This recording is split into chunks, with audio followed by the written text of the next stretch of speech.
Hello, everyone. Let me bop this down. Oh boy, okay. I'm gonna apologize in advance for this. Hello, everyone. How you doing? Sorry, I'm gonna be having some stiff breathing. Let me lower this for my own sake. So I fucked up my back. I don't know what I did. I pulled something. It's probably like a dance move or something over the weekend. Who can say? So it is, I don't know how long I'm going to be able to stream today. Yo, thank you for the raid. Also, Ultron, thank you for the sub. I saw it. Twiz, thank you for the gifted subs. Bro. Okay, so I've got some, you know, just some acute back pain at the moment. So if I start sweating profusely, don't worry about it. I promise I will not push myself too hard. But last week was exciting, and I wanted to show you guys some of the progress that we've made, because it's really coming along at like a nice clip, if I may say so myself. Especially considering how busy, Liz and I are really busy, starting about now. Like, we just got back from the Bay.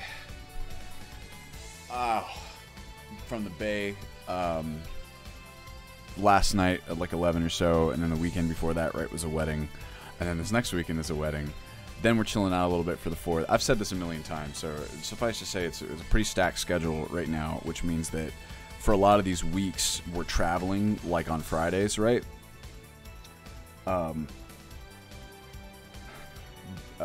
Yeah, so it's, you know, we're trying to fit everything we have to do into like the initial 4 days for a lot of these weeks.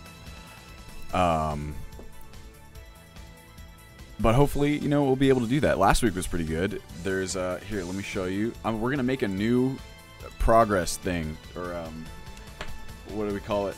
Roadmap for kind of the last chunk of stuff that has to be done. Yes, weekend dance moves. It must have been either that or just the drive back yesterday. It was like a lot of driving, but I woke up this morning and my left shoulder blade is just, I don't know if I've got like a pinched nerve or something. But it's giving me that, you know, that nice radiated sciatica feeling down my left arm, and it's pretty painful. So I'm probably not going to be able to, you know, stream for the full 3 hours as per usual. Hold on a second. Comic Sans, you're back with the least of your problems. Liz, for you, anything for you. I will not do Comic Sans. It'll be Papyrus only. Oh yes, this is all new. Well, okay, before we get into this, let's, where's my paint? Here we go. Okay, hold on, I'm gonna take a, you know, like when you get like a pulled muscle and it's like you can't breathe in all the way, or at least like if it's a muscle in your back or like in your abs. Oh, thank you for the Prime, wow, thank you for the Prime sub. We got a hype train. Y'all, very much appreciate it. Let me lower my, beautiful music. You guys might have seen what this is already, but anyone who already saw what it is and didn't know before, don't say. Anyone who knows this song, hit me with that guess, or hit me with that that song identification. Yo, thank you for the Prime sub, Lilius. Also, I'm doing, aside from my back, I'm doing pretty good, shots. I appreciate it. I'll be honest, I'm like, I've been stressed because I want to get this thing out so badly, right? I've been working on it for a year and a half, and it's just time, you know what I mean? Like, it's time to get the initial bit out, and I just really want to do it, you know what I mean? And it's like we're so close, but we're not quite there. It's a frustrating spot to be in, but I'm excited. That is not good, Derpius. I'm very sorry. It's like that. This song is the fight from Magician from House of the Dead. Which is, from House of the Dead 1, Magician is the primary boss, and in House of the Dead 2, Magician is the penultimate boss. But pretty inarguably, Magician is the coolest boss in the entirety. I love House of the Dead. I'm on this vibe right now because on Thursday night, Liz and Tyler and Roland and I and our friend Deej, we all got to go to this arcade bar that is near where we live. It's the first time we've been able to go back there since before quarantine, so that was fucking awesome. They have a House of the Dead 2 cabinet there, which is like, I love House of the Dead. I love rail shooters, arcade rail shooters. So it's just always, it puts me in a good mood whenever I get to go and play those. Okay, let me take a second to recenter here. Okay, roadmap first. Here we go. Wait, no. Turn this down first. Just a teensy bit. How's the Dead music? How's that, y'all? How's the levels? Can you hear me? Are we all good? Alright. Thank y'all for the subs, by the way. Much appreciated. It's above and beyond the Call of Duty. Alright. So, let's go ahead and... We'll make this full screen. Yo, Rhett Sedge, thank you for the sub. 3 months. Alright, so we're going to call this the last little chunk of development. Last dev chunk, baby. Very professional roadmap, this. Okay, that looks roughly centered, right? Okay. Oh, there it goes. Thanks, Paint. Come on. I don't know why I insist on doing this in Paint. Because it's the best, that's why. Last dev chunk, baby. No, BB8. Put that there, put this here, and now we gotta make sure we click there. Okay, so the primary thing, as we know, we'll call this MCM automation. This is still the primary thing that I want to make sure we get done. Oh, the song's ending. Okay, I'm gonna pause it. So I want to make sure we get this done. I can show you where we are at, roughly. This last week was really good for the MCMs. So right here, let me bring my my window over. This is my MCM tracker, right? So we have these MCMs left, essentially these. All the rest of them are done. Oh, with the exception of Hone Metal, because Hone Metal is getting updated right now, and I haven't bothered to go in and do it. So I think this last chunk is going to be, I mean, famous last words, right? But comparatively easy, because some of these ones are fucking intense. I think the most intense ones are pretty much taken care of at this point. I think that maybe trade and barter and trade routes are going to be, you know, kind of problematic, but maybe not. They're the ones that I got my eye on as like, you know, what are you going to do to me? But the rest of these should be pretty simple, I think. So yeah, I mean, the MCM automation, I think 80-ish% is a fair assessment, Liz. Sorry. So we got that, and that's really great because then you don't have to do MCMs and whatever. That's not what I meant to click. I meant to click this. Okay, so we'll take these off. We'll make those ones purple, right? So I'm listing these things kind of in any general order. This is kind of the order that I've been anecdotally tackling them in, right? But there's a couple different things that we got to do. So just assume that like these things in whatever order have to be done. We have, let me do, I'll just keep this purple. I'm going to call this optimization pass.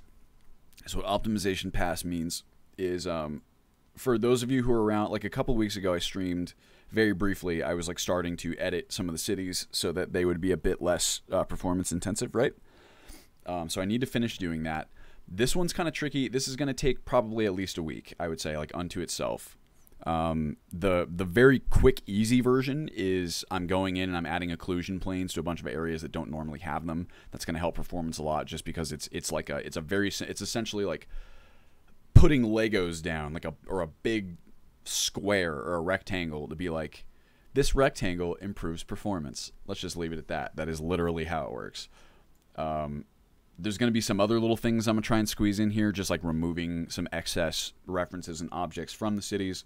But there's always time to do that after the fact. Like I can always kind of pare down and we can fix it afterwards and make it buttery smooth. Sorry. So at the very least, we'll get those squares in there, and that's going to help a lot, and it's relatively easy. It's a very easy implementation, and it's the impact is well worth it. So yeah, optimization pass.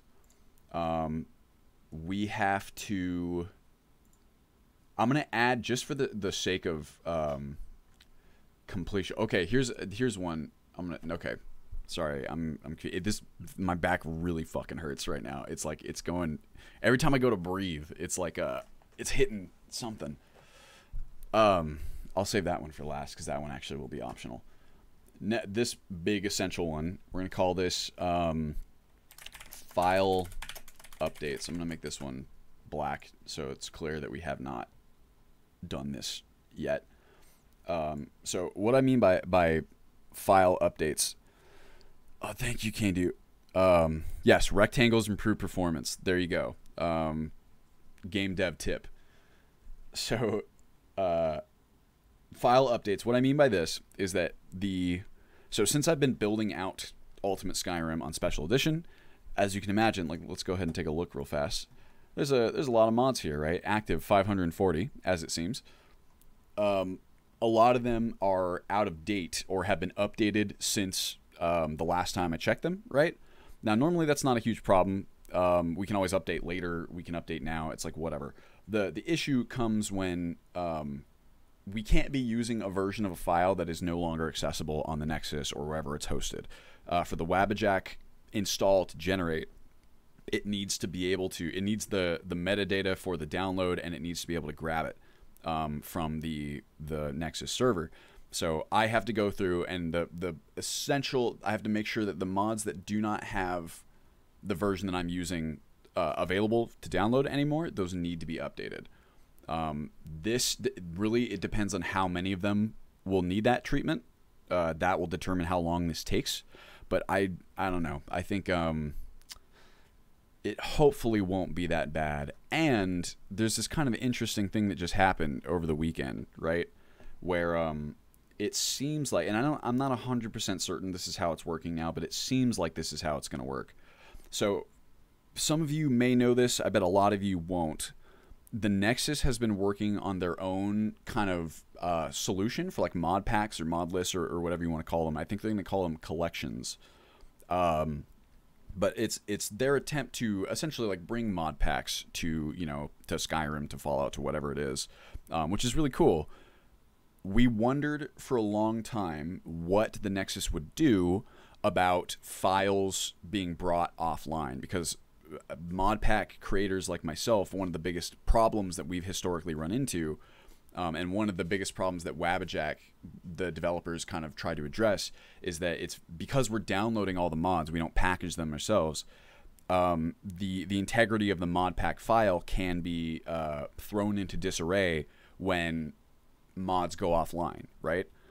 For the longest time, I was like, I wonder what the Nexus is going to do about this, because they theoretically would run into the same problem, right? If mods that they were including in their collections or whatever the feature is going to be are gone, then it's going to break their installs the same way it would break ours.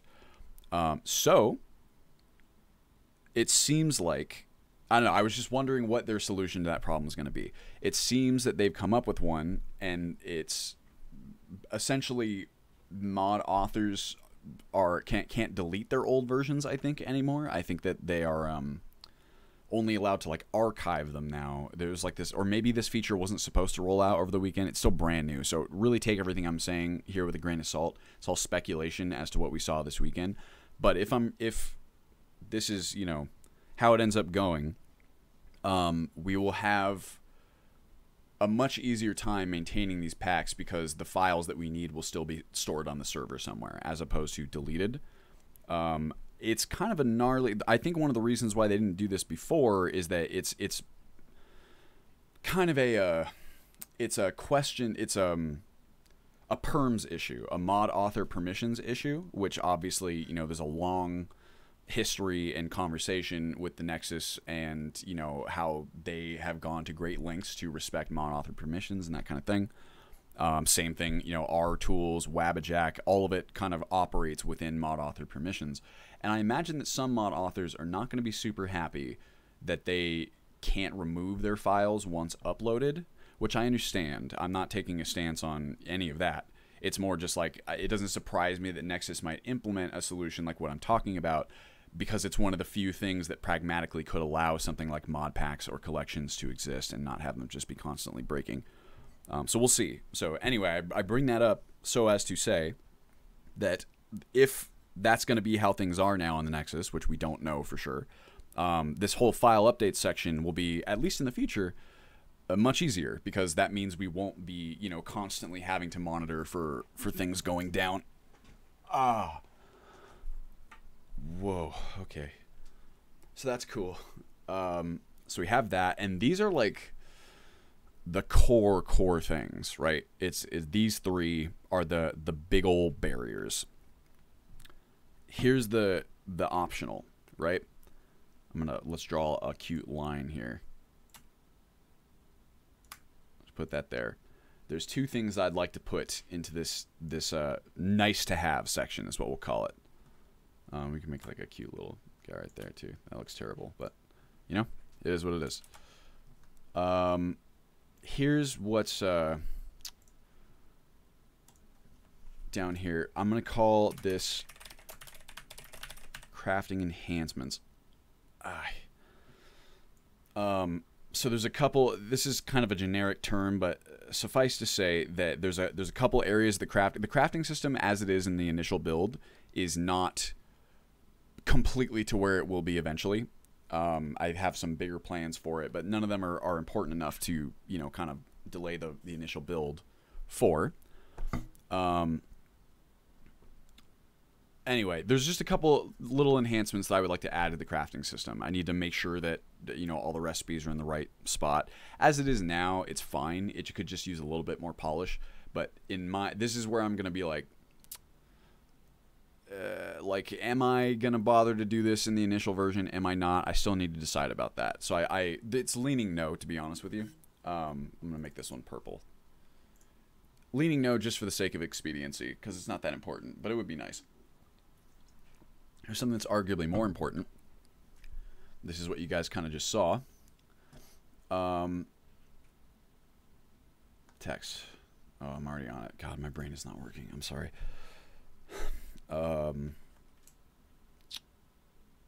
We'll call this character creation expansion. Or that sounds too scope creepy. I mean, that's what this is, but we'll call it character creation overhaul. It's about the same. Slight difference. Let's put that there. Right?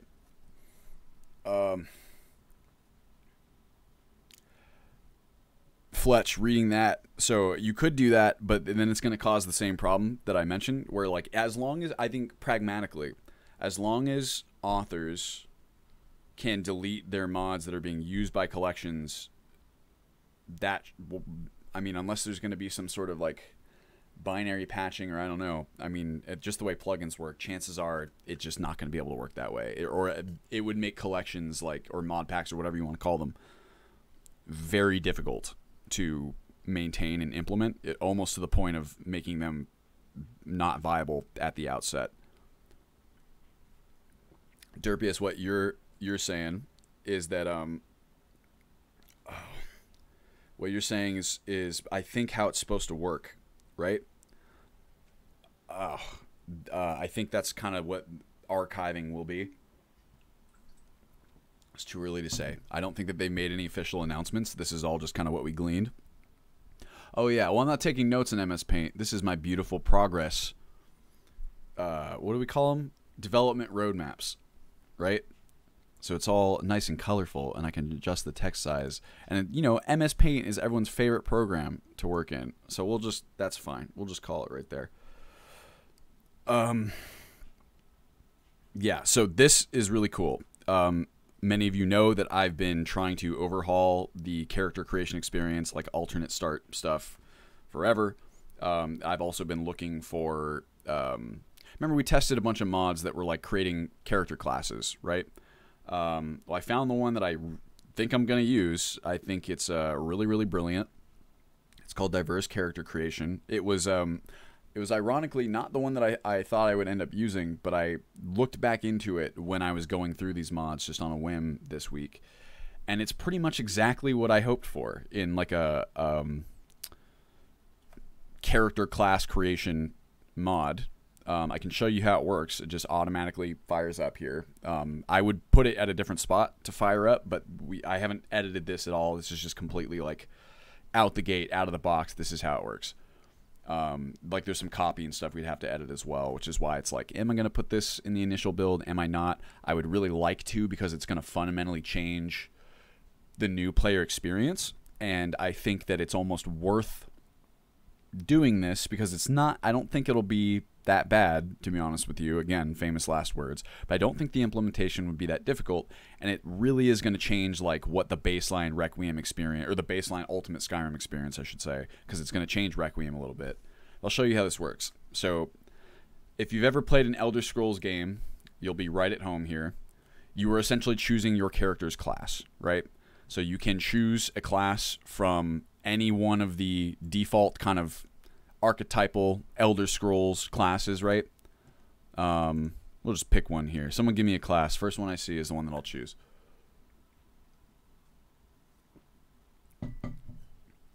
Nightblade. There it is. Nightblade. Nightblades are spellcasters who use their magics to enhance mobility, concealment, yada, yada, yada. So I love stuff like this. Y'all know I do. The whole point of this is to explain what your character's background is before you arrived in Skyrim, right? So here's the real situation. The way this mod works is it takes 6 skills and it ups those skills, right? You get a skill or a skill level bonus to those. And this is where it becomes kind of different from vanilla Requiem, and arguably makes the what we'll call the holistic ultimate Skyrim experience pretty different from Requiem. Yeah, where's the YouTuber class? This is so Derpius. That's where I would like to go through some of this. This mod is kind of old, to be honest with you. It came out in like 2016, 2017. And it's really incredible. It's genuinely amazing. I think that it was still in that young special edition period, right, where people were not quite, like SKSE was still not quite out yet, or like had just recently come out. I think that the author kind of absconded from modding, so it kind of makes sense to me that it's never been updated to the best practices of, we'll say 2021. Oh, sorry. That one hurt. So the way this works is you get these skills. Let's just pick Nightblade, right? So bing, bang, boom. We are now in Nightblade. You can also create your own custom class by just choosing whatever skills you want. Or you can straight up Morrowind it, where you answer a series of... Like the creator programmed in a quiz, like same as the old ones, right? Like how in Morrowind, the Mr. Man at the census office would give you a quiz to kind of figure out what your class is, which I think is really, really rad. So it's just kind of everything I wanted from it's unobtrusive. It's everything I wanted from a character creation overhaul. It's very simple. We would just need to go through and clean up some of that stuff, like the message boxes, like, the menu routing and things like that. Sure, we can see the quiz. I'm pretty sure the quiz is like identical to Morrowind's questions, or at the very least, I recognize some of them. This is not... What is today? Oh, well, actually this would do it. I don't know if the quiz will still be up. Let's see. It might be, it might not be, probably not. It's probably afterwards, because I have Requiem starting up automatically as well now. Okay, we'll just do this. Quit to main menu, and then I'll show you guys the quiz. Oh, and here, let me up the desktop audio as well, so you guys can hear beautiful Skyrim. That's what we're all here for, are we not? Start a new game. So the quiz is really cool. Anyway, it's all just a very cute way to provide some, not only like a mechanical... So, okay. Here's the main reasons why I want to do this. One, role-playing.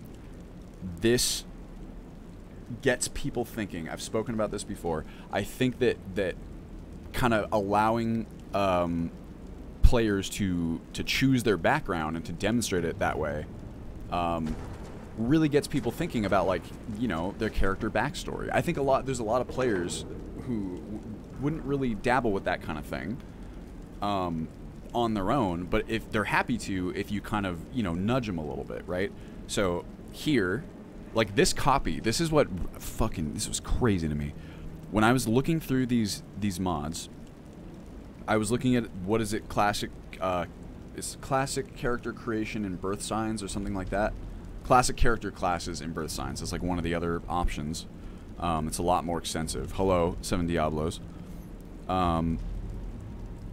When I was reading its copy and just kind of checking it out, I was thinking to myself, like, I would probably want to adjust this copy a little bit. Maybe I'll call them, like, backgrounds or something, and, like, make it clear that, like, the background you choose is supposed to represent kind of your character's, like, history before this point, right?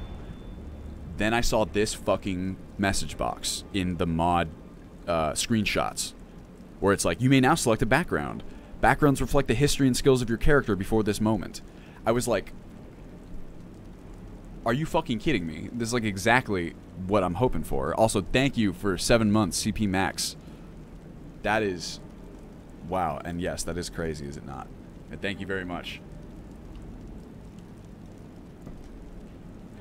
Okay, so little, I'll get to that, sort of. Remind me in a moment. So that was reason one. Has the mods pacement been updated? Liz, it hasn't changed a whole lot. So if you do it, if you use the command, like generally speaking, it'll be updated, but it wouldn't have this mod in there and like a couple of like the latest ones. So it's not completely updated. But anyway, that was reason one. I just love the idea of encouraging people to roleplay. I think people enjoy roleplaying but don't really know how to get into it, don't really think about it. But you can't not think about it when the game is being like, hey, so like, what's your deal? Like, what was your who's your character? And it's like, oh, gee, I don't know. Who is my character? And then you get to kind of go through this stuff. You have like the really cool written copy that gets you thinking, and it's really fun. Or you can do it yourself and just kind of go that way. So it's flexible, it's easy, like, it's a lot of fun. So that's reason number one. Reason number two is that this mod, the way that it kind of gives boosts to the skills that it chooses is by giving you a small skill boost, and it also gives you the first perk in all of your major skills, which is, I think, a controversial decision for like Requiem purists, right? However, I think that, so what we'd essentially be doing here is, like, if you choose a class through this, you know, system, you are starting Requiem at level 4 instead of level 1. That is the idea. Requiem's power curve is hugely reliant on perks. Perks are the thing in like leveling up your skill level does have an impact in Requiem, but inarguably perks are your bread and butter for Requiem. The more perks you have, the more powerful you are, generally speaking. And I think that a big issue for a lot of non-Requiem players who are trying to be Requiem players because they want to play Ultimate Skyrim, they just want to play Requiem itself. I think a lot of those players are turned off somewhat by the incredible difficulty of being a level 1 character with only 3 perks in Requiem, right? So I thought that this system, where instead of 3 perks you have 6, instead of a level 1 character you are functionally equivalent to a level 4 character in terms of power, I thought that might be a really solid point in favor of accessibility, so that even if someone is not a Requiem vet, they're not like helpless, right? Like you're not like the first wolf you see might still fuck you up, but at least you have like somewhat of a fighting chance versus like I'm just immediately dead. And of course, like contingent on whatever skills you chose, right? So I thought that would be a pretty cool change. That was reason number 2. And there is a reason number 3. There was one. Can't really remember what it is at the moment, but we'll just toss that one to the side. Those are the primary 2 reasons. I just thought it would enhance accessibility, and it would encourage role-playing, and just kind of, I guess you can like talk about accessibility as like one of the bigger reasons overall. Let's call that a 2.5, right? Reason 2.5 is that so like a lot of what you can do with this situation, right? This framework, you can also do with the Skyrim Unbound MCM. Like you can set individual spells and like equipment and like whatever. But I think that having this message box system is more intuitive overall. I think that it's precedented. Most people who have played Skyrim have encountered these message boxes in one way, shape, or form. You know how they work. It's a box with a series of options. You read the copy, you make a choice. I think that that's just way chiller, to be honest with you. I think it's anyone who's played this game or played a game like it will know what the fuck is up. They can kind of just do it, right? So I think that's really rad. And I think that holistically, these things should kind of provide a better experience overall, whether you are a veteran or a newcomer, right? And for that reason, I thought it might be worth going through and, you know, adding this mod in for the initial version. I also, since I've been going through the MCMs and, you know, just figuring out how we're going to do all of that, I realized that it would be possible, theoretically, for me to assign an equipment set for, or like a spell, like I could, whatever class you choose, right? I could give you specific equipment that you'll spawn with, like for that class, which I thought would doubly, you know, go even further towards making you feel like you're actually this character and you've arrived in Skyrim. And my plan for so someone said I think Derpius, you're talking about the location, right? No, Little Law, you're talking about the location. My plan as of right now is to have all characters start out by default in the same location, which is probably going to be the Cyrodiil Skyrim border, the border crossing that is near Helgen. That's why a few weeks ago I was looking into, you know, mods that kind of adjust the borders and make them look a little bit more interesting. This is basically, I'm basically building out what is going to be the new player experience, right, in Ultimate Skyrim. You make your character, you choose your background, you get plopped into the game. This is my first step in Skyrim, and go nuts, right? Like, whatever you want to do, you can do it. So that's kind of my plan. Anyway, bring all that up so that I can demonstrate how, like, these changes, you could make an argument that they're not entirely, like, essential. I don't think that they're essential for the first version, but I think that they are pretty arguably, they would enhance the experience enough to be worth kind of jamming in that final effort to get them in beforehand. Right. What is that? Maybe call it that on the roadmap rather than character creation. What do I call it? I forgot what I said already. I say so many things. Y'all know how it works. I talk a lot, which is really painful at the moment. What do I call it, Liz? I'll delete character creation overhaul. New play. Oh yeah, that's a great... Man. Liz always knows what's up. Okay. Here we go. Take you, because this is paint. Now we're going to do this, and we're going to go fill. Doing stuff in paint is always difficult. Yeah, we'll call this new player experience. I like that much more, Liz. And I'm also, you know what I'm going to do? Leave that. I'm going to put this there. And I'm going to take this. I'm going to move that, oops, down. Because that's less important, I think.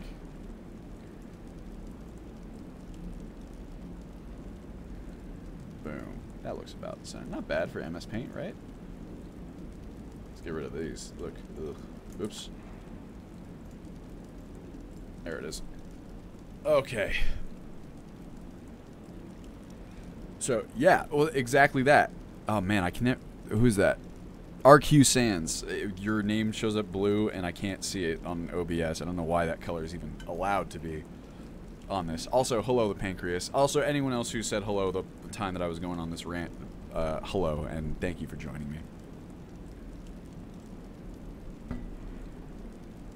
Little I actually, it's so funny you said that.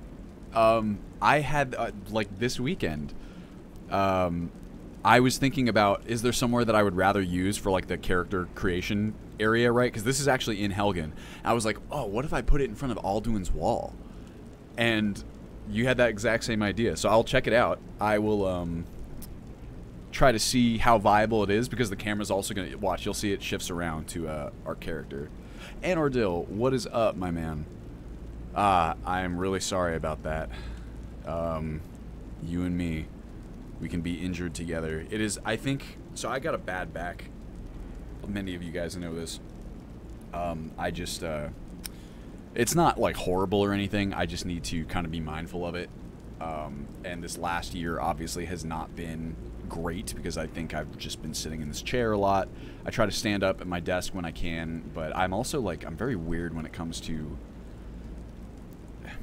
I have a hard time like thinking or like designing or doing anything that requires a lot of brain power. I have to be sitting down for it. I swear, it's like my body has to be in like an almost like stasis, because I need all the energy possible for like thinking. I don't know if that makes any sense at all. But my wife and I have been seeing all these memes of people like, oh my god, like why is my back so fucked up? And it's like me the whole past year just like hunched over like coding and like doing stuff like that. So it makes sense.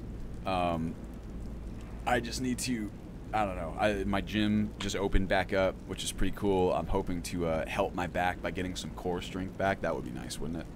But anyway, suffice to say, I'm very sorry to hear about that, Anordil, and hopefully it's fixed soon.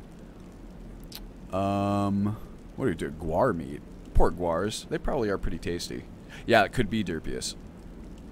Doing proper lifting camera equipment on set. Yo, that is, I know that life. I remember, well, with that, I won't get too far into it, but suffice to say, I feel you. I'm very sorry. It's so easy to do. It's so easy to mess up your back on set, especially like I use it. What I was gonna say is that like I remember I had an internship where a friend and I were the best boys. For any of you film majors or film production people out there, we're like, we help the lighting team. What you essentially do is carry a lot of big stuff around. You carry like the different C-stands and like, you know, sandbags, and just set up lighting, help the lighting director make sure that everything's lit the way that they want. It's pretty fun, to be honest with you, but it's definitely a workout, and it's just very, you have to move so quickly in some cases, like depending on the shoot and just depending on what it is you're making. It's very easy to kind of just get lazy and like not do best practices for lifting things up, but you will pay for it. That was like one of the first things they taught us. When you add cats, Hunterborn support. I mean, honestly, if we add cats, they would have to have Hunterborn support, to be honest. What are good mornings again, Carrot Fiend? Well, okay, I'm gonna get sidetracked. Let's do the quiz. Ow. Oh, fuck. That's really painful. I'm sorry. I'm just gonna go through these fast. I'm using my dagger to mercifully end its life. I'm gonna, you know, I'm gonna gather herbs. I'm gonna beat my cousin until he stops. This is a terrible practice, telepathy. I will pocket the extra money because I'm terrible. I will pick up the bag and pocket it because I'm terrible. I will decline his offer knowing that it is better not to be in debt. I will position myself between the pipe and my mother. And, oh, I'm gonna drop the sweet roll and step on it, then get ready for the fight. Y'all know what's up with that. Hello, Mad Villain. Is the big stuff you're referring to rectangles? In some cases, pick up boxes that very much resemble rectangles. I'm gonna stand aside. I'm gonna option B. Oh, look. We're a knight. Yes. So our skills are block, enchanting, heavy armor, one-handed, restoration, speechcraft. So remember these, because we're gonna look at them in a second. Right? So we are a knight. There's our cute little situation. Now I gotta let this. There's still a bunch of MCM operations that need to execute, which is why I'm gonna wait to put that menu at the end of this as all these things start up and whatnot. But I think it's really cool. And again, I don't think it'll be that bad. One bit of optimization, not optimization, sorry, one bit of scope creep would be adding like a specific equipment set to each class, but I really don't think that'd be that bad. To be honest with you, what my planned implementation was to use Skyrim Unbound's preset system, which works. I should be able to force Skyrim Unbound to, or force the game to load any Skyrim Unbound preset that I create whenever I want. So, if I attach basically a function call to each of the classes that you could choose, right? I could be like, hey, if you choose the Knight class, you'll also get like a basic set of iron armor and a basic weapon, right? Or if it's one-handed and two-handed, I'll give you a one-handed and a two-handed weapon. It would just be like a, you know, like, hey, you are this character. You're not just some random scrub. You're still kind of a scrub, but you have a background. It gives you enough room to play with, right? Where you could theoretically just do it. I think it's really rad. So custom class is a bit trickier, Conrad. It's something I thought about. Uh-oh. Also, I think I broke it. That should not be...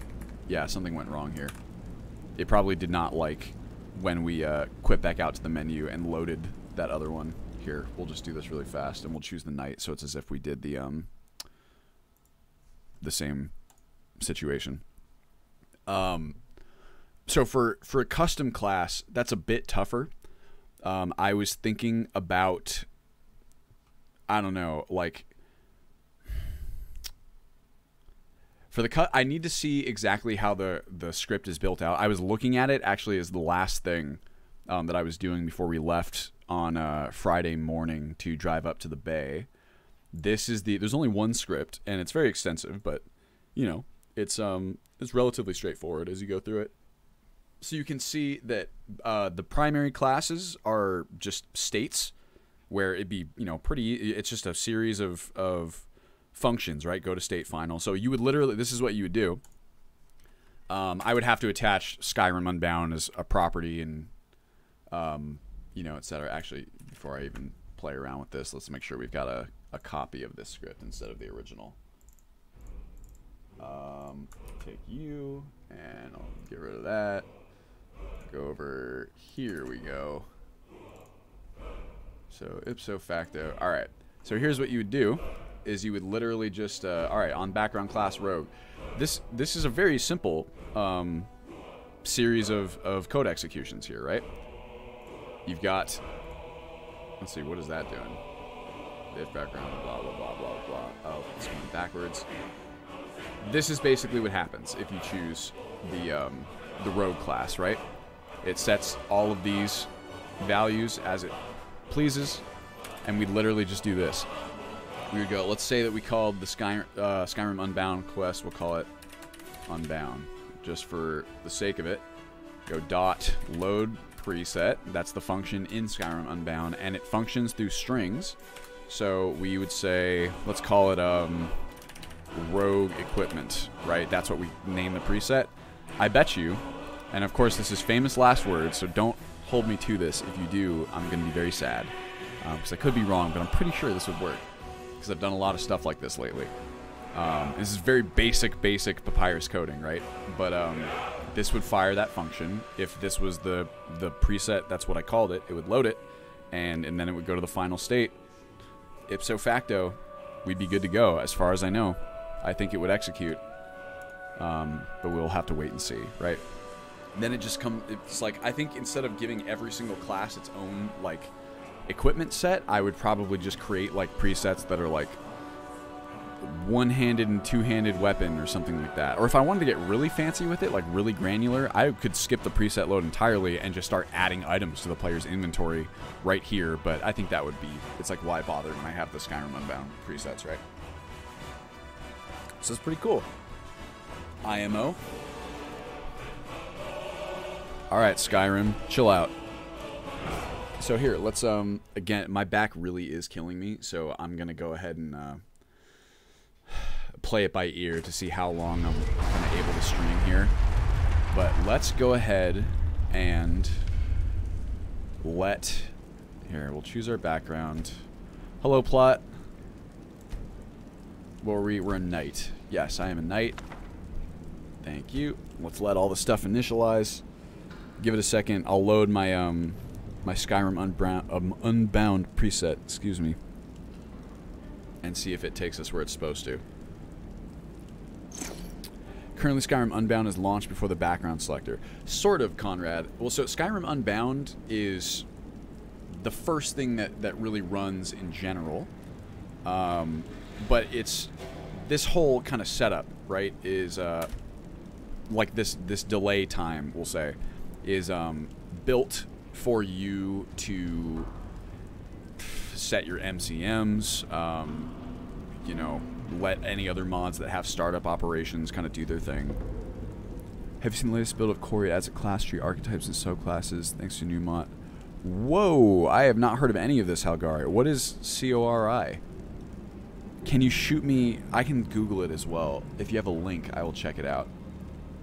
But Conrad, it really doesn't matter when this background selector fires, as long as it fires before we enter the game world, right? What I would probably do, I mean, you can see, like, we have code. This is what the ultimate Skyrim kind of startup code looks like at this point, right? So we have a lot of stuff just firing. What we would basically do in that case is edit the diverse character creation script. So chances are, let's see, it's probably on init is when it's starting. Yeah. So what this is saying is initiate system on initialization, go to state, initiator loop. So this is trying to fire as basically the first thing that happens in the game, right? So what we could just do if we wanted to is, there's a couple different ways that you could do it, right? I would just comment that out so that's not happening anymore. And I could either force an update event, so I could do it. Probably what I'd just do is use our script here. I would add diverse character creation as a property. I would just change it to like here, right? So we'll call it character creation init. You would just do, we'll call it DCC dot, what was the function called? Go to state initiator loop. So you do that. This should work. If I add it as a property, you just do that. So ipso facto, we have changed the time in which it starts, right? Yeah, please nobody make me laugh. That actually really is painful. Add extra screen at the end of the custom class panel allows you to choose your 1-4 generic equipment sets. You could do that little law. That I think is like rerouting or like adding new shit to the message box kind of pipeline, we'll say, is not something that I've really done before. And the thing about like I've added message boxes, right, that just kind of pops in, but that's pretty different from kind of hacking into, we'll say, the diverse character creation like message box system and like adjusting it. It could definitely be done. It's just not like an area where I have like experience, and I know that DCC's like series of message boxes is pretty complex, so I'm afraid that I would break something that way. Let's see here. You know what? I saw this briefly. A complete overall reimagination of classes. Develop your character through a series of classes for their specializing. Oh, okay. So this is not just for character start. This is like you keep going. So you're gonna play. Choose your archetype. Skill requirements. It's almost like D&D. Advance your archetype, regress to a class. Third, advance your archetype or class. Interesting.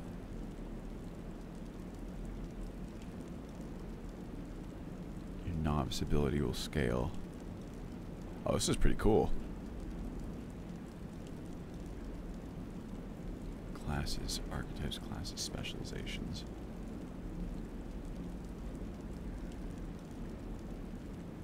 Ability so basically it's just, it doesn't seem like it's trying to do too much. It's just kind of giving you a couple of abilities, it seems, based on the classes and the specializations that you choose, right? Oh.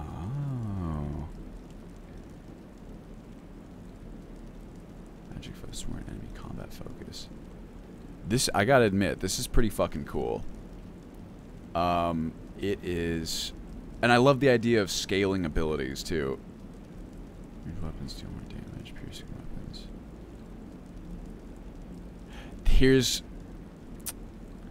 This is where things get tricky. What's up, Madmenin? So the a lot of the other start mods that I was looking at did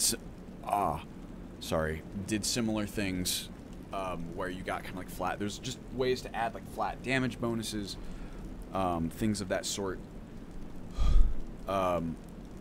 which makes a lot of sense. It is tricky. Anything with balance is very, very tricky in the context of Requiem, because Requiem is a very carefully orchestrated kind of web, we'll say. So, like having, for example, a scaled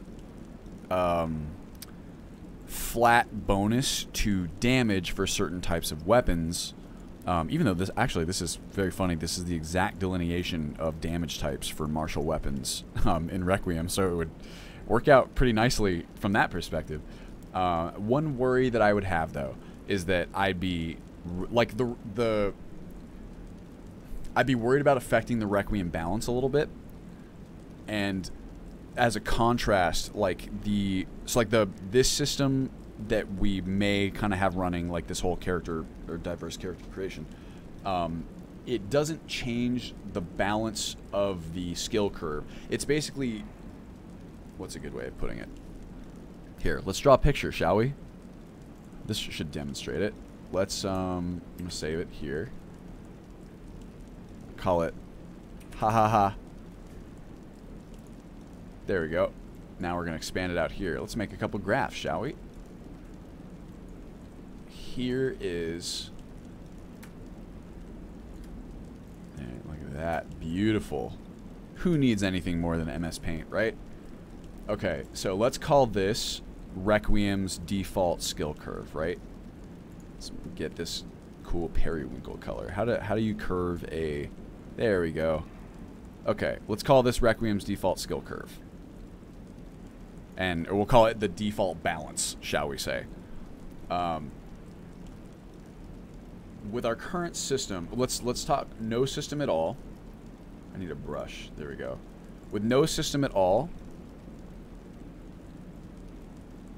players start out right here, right? That's Requiem, level 1 character, exactly as Requiem intends. No changes at all to the balance of the way that the game plays out, right?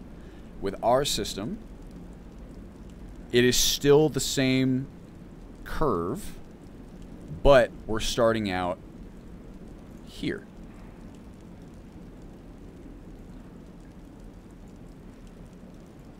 So the balance itself, that's a terrible arrow, but hopefully you get the idea. So this is level 1, this is level 4 in terms of power, we'll call it. The power balance is still the same, but you were starting out a bit further up so that it's not as punishing, right?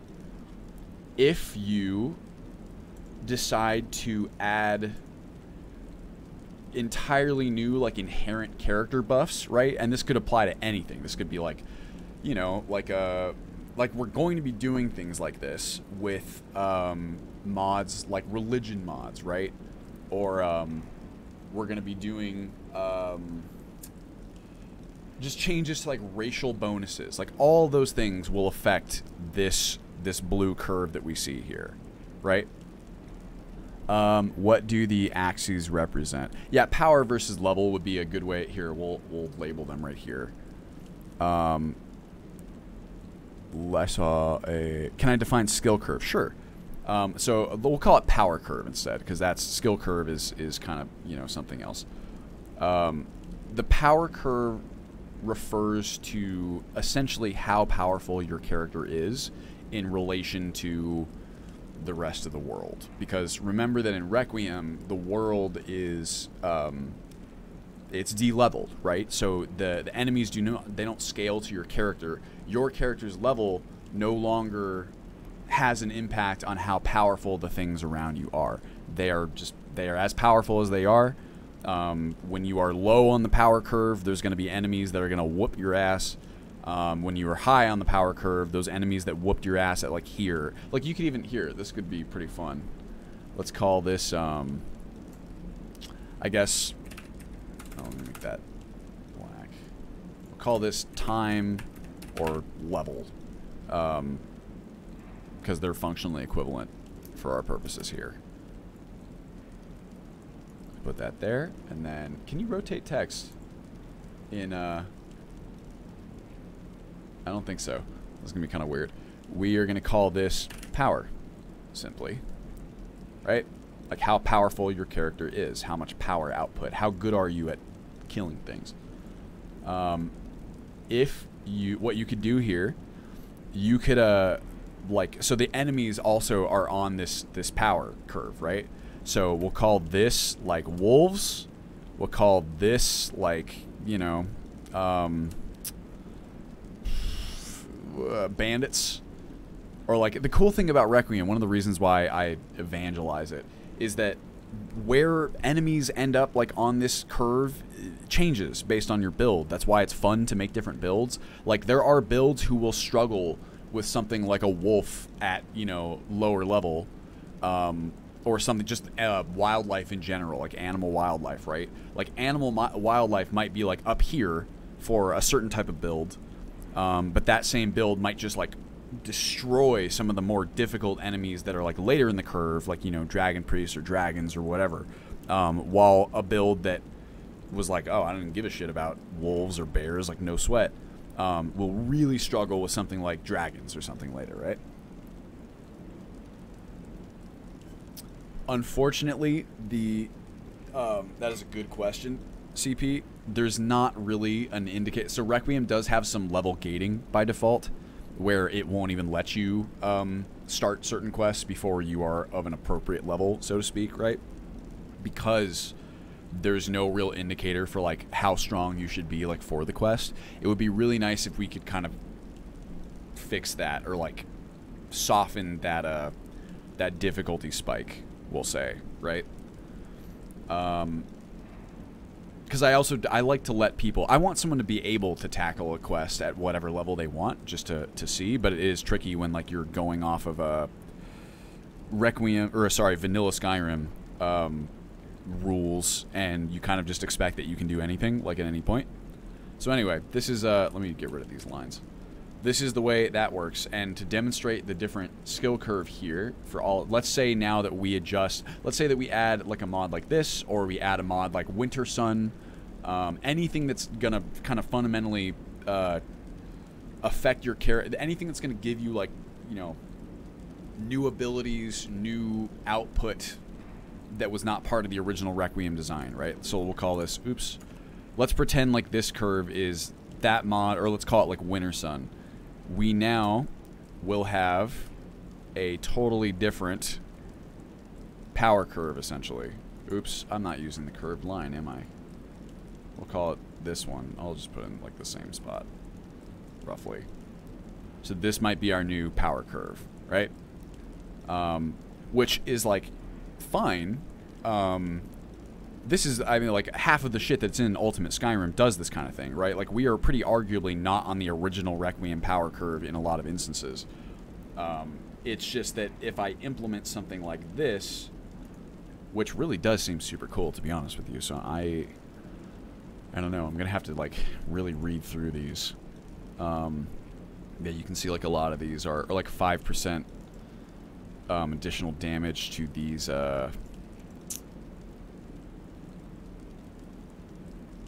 cloak spells provide physical protection.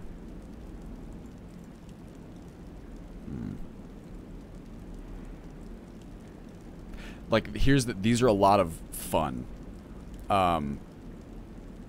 This is where, with something as extensive, and you can see this is brilliant. This is, like, really fucking cool. It reminds me a lot of tabletop RPG progression, or at least like Dungeons and Dragons, where you kind of, as you develop levels in your class, you're given options to like specialize or like cross class and things like that. The trick with something this extensive is that you really need to kind of be mindful of balance. But you know, oh, this is one of the Sky. No wonder I recognize the author's name. I know these mods. That's right. Interesting. Well, I'm going to take a look at this in a little bit and kind of see what I expect would be super, super different. Thank you for the share, Helgari. This is really cool. And I'm going to dig into that. Anyway, let's go ahead and dive in here. This is, what was it called? It's not Immersive Divine Blessings. Although Immersive Divine Blessings would be another great example of a mod that's going to affect that curve, right? Okay, yeah, I get that way, Ranged Up. Winter Sun patch should probably include devotees of deities that fight against you. That would be rad. Is that part of the original feature set? Oh, fuck, sorry. It's just like every so often, right? So this is called Class Overhaul Reimagined Skyrim. Skyrim is kind of this author's like larger effort to like overhaul several of the systems in the game. Excuse me. Okay, we should be all good.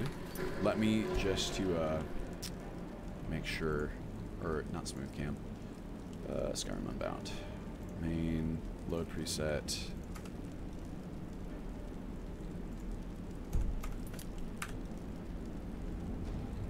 Oh yeah, Fortified Whiterun is incredible. So there must be a lot of the same sort of sim modification for race. Yeah, it seems. I mean, the first one that I saw was like the economy one. I think it's Eve. There's like a naming trend. I think they're all supposed to have like female names. That one was really cool. I was looking at it very heavily when the official trade routes port was not there yet. I was like, this person has some cool fucking ideas. As evidenced. Yo! Thank you, Callista, for the bits. Much appreciated. Oh, here, I'm drinking the water. Oh. I think I'm going to keep this on the desk. Thank you for all your work. Thank you very much, Grave. So I'm not given a definitive release date yet, but I will say that we are pretty rapidly approaching the end game here. Where's the roadmap? Here we go. So this is the last dev chunk. This one should be a little bit green. Let's just call it like a smidge of green over there. And these are the optionals, right?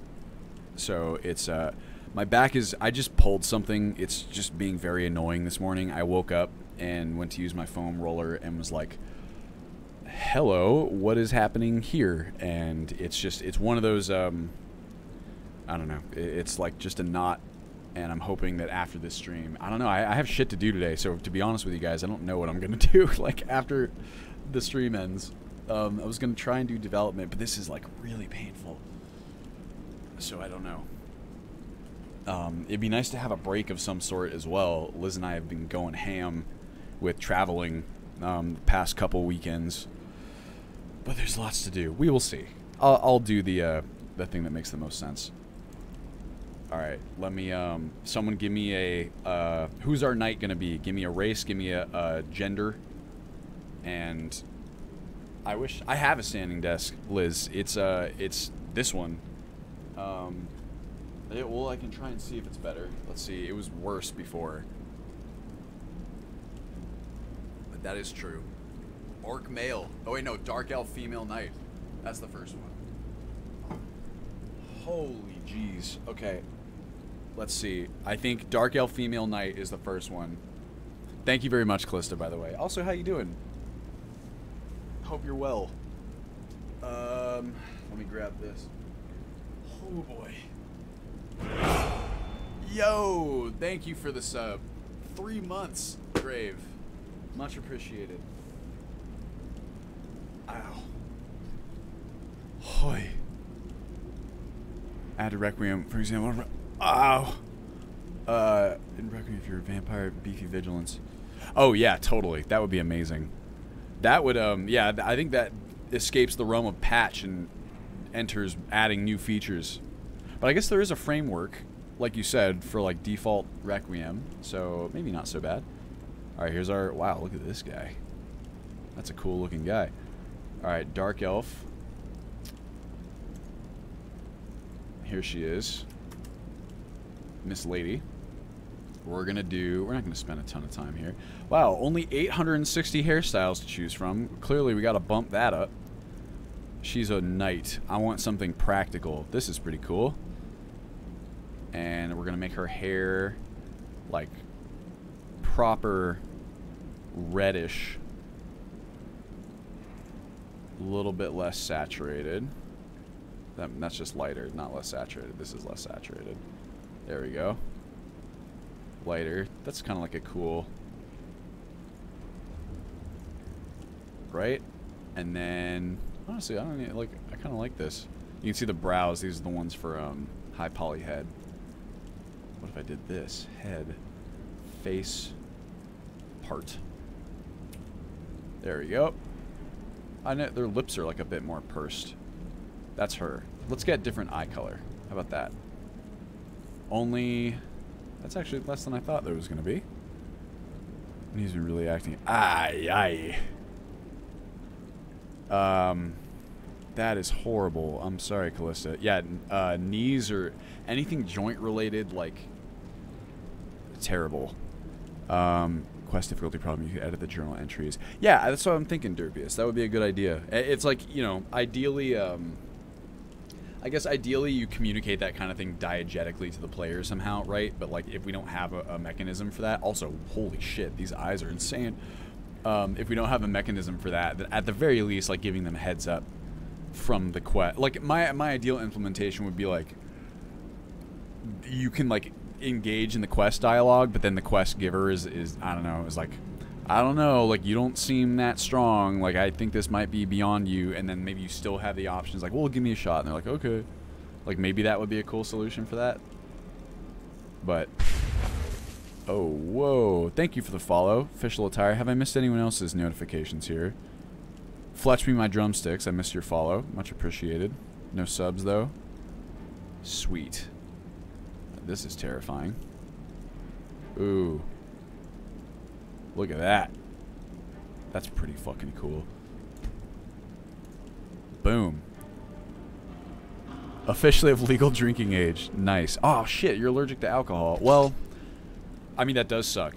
I'm really sorry for that. I actually have some very close family members who are allergic to alcohol, where, like, it really just goes nuts. Oh, yeah, the teeth. The teeth. This is a problem. Oh, here's... Wait, before I get sidetracked, because I always do. I was going to say that it really does suck to not be able to drink alcohol and not even have the option, right? Because you'd want the option. But hopefully that will...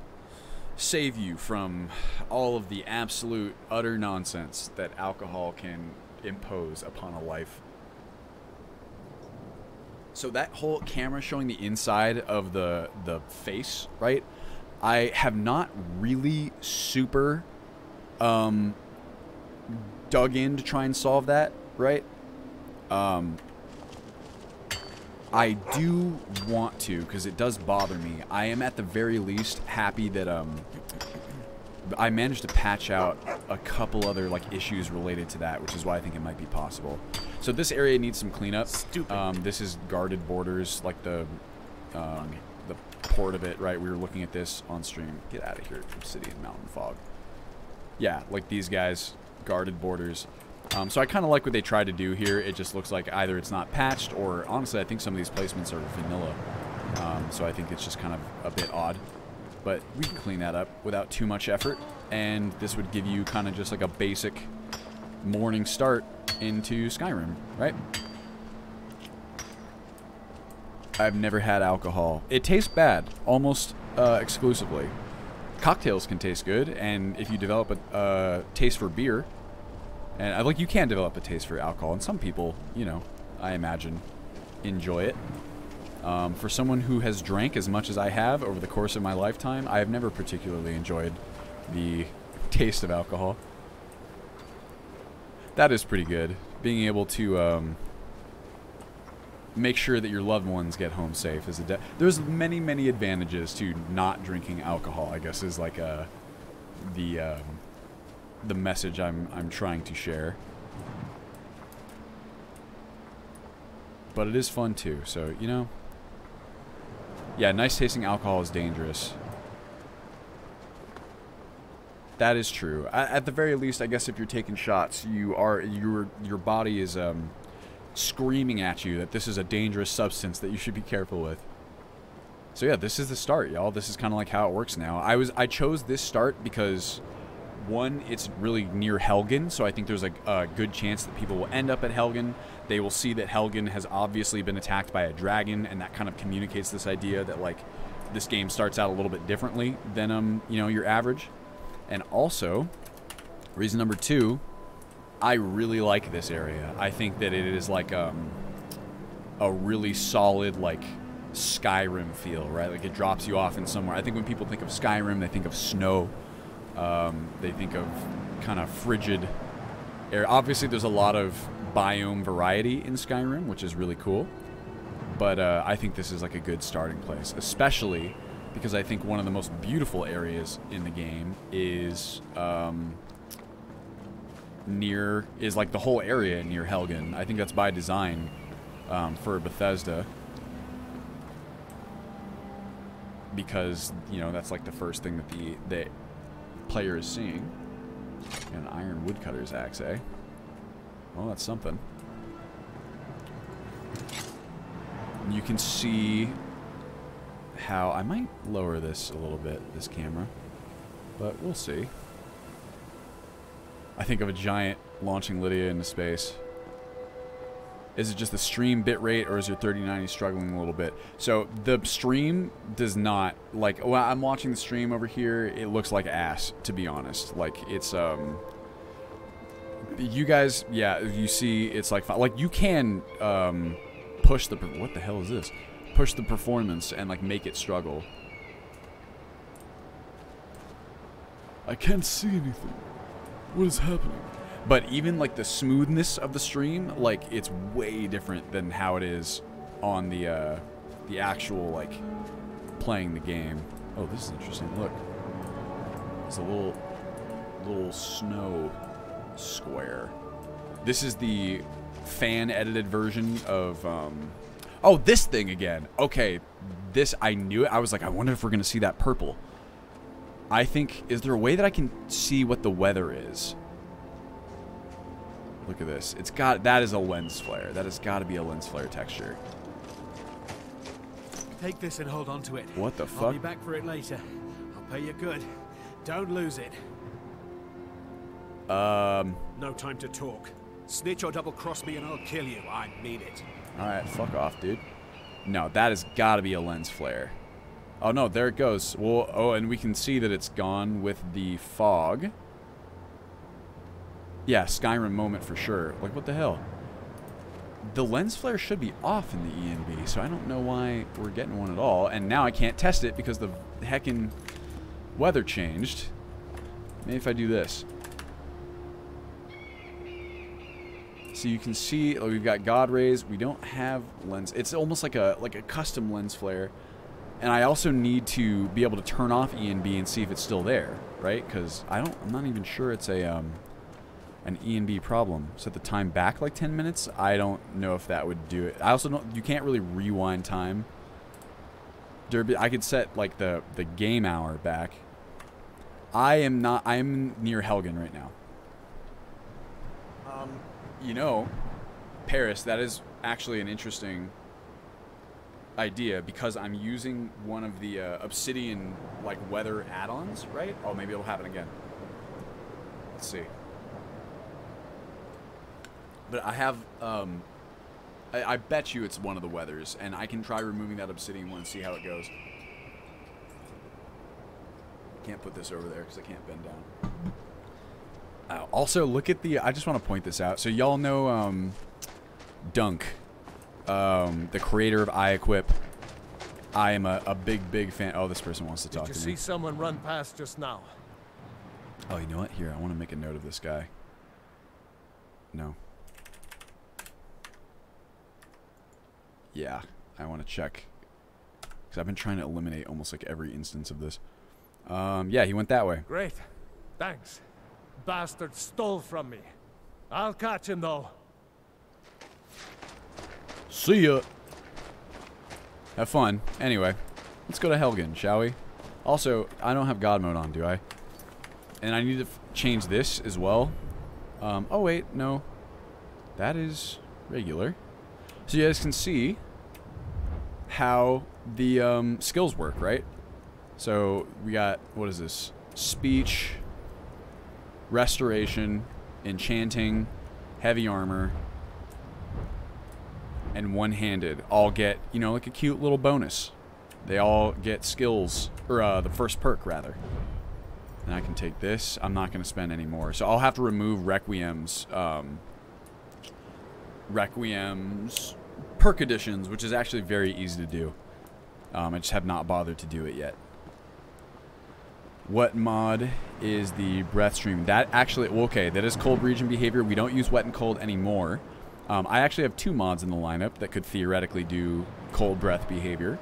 But I do use the effect from CRB because I prefer it to... wait, no, I'm sorry. Not cold region behavior. That is RAS. In fact, it's like the only reason I still have RAS right now is for the cold breath because I find that it's like a bit more subtle. I like its implementation. Knight class should get to pick either one-handed or two-handed. A knight class... Is that what we chose for this character? Let's see. One-handed or two-handed. I'm sure that there's another one that's equivalent, right? And there's definitely classes that have one-handed and two-handed. But, you know, you can just make your own. Custom one. Get two-handed and one-handed. Make your own knight. Better. Do I use any immersive first-person mods? Yes, Thomas Kelly. You can see that I can see my bod. Right now, the only major issue is, because I've done it, like, let's just say there's a lot of stuff you got to do with the immersive first-person mods to, like, get them to play nicely. Thank you, Mail, by the way. Like, almost all the bugs have been ironed out. The only issues right now are that opening a message box still shows your characters, like, teeth and, like, inside of their eyeballs, which is pretty creepy. And also, there is an issue with the version... Well, it's not really an issue. It's by design. But the version I'm using... This is enhanced camera. I'm using the version that removes your head from the shadows. That's not the intent of it, but it's a byproduct of how it prevents your face from, like, clipping into your camera. So let me see if I can find a dynamic light where I can demonstrate kind of what I'm talking about here. Also, if I'm actually playing, might as well... That's not very good. Might as well get into it. We gotta make sure we remove these.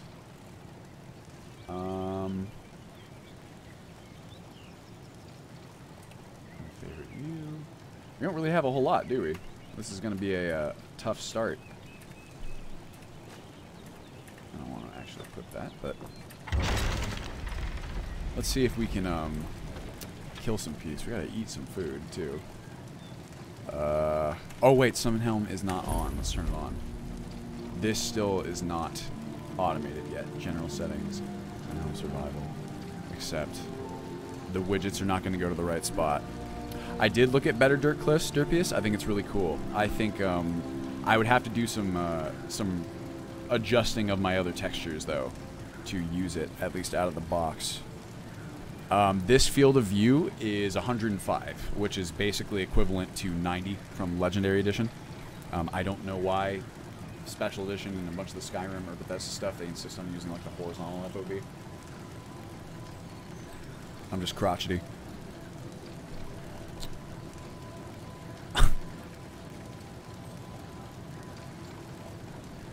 No clip of your followers, convenient you often... Yeah, that's the problem I've run into February. Of course, enjoy Callista.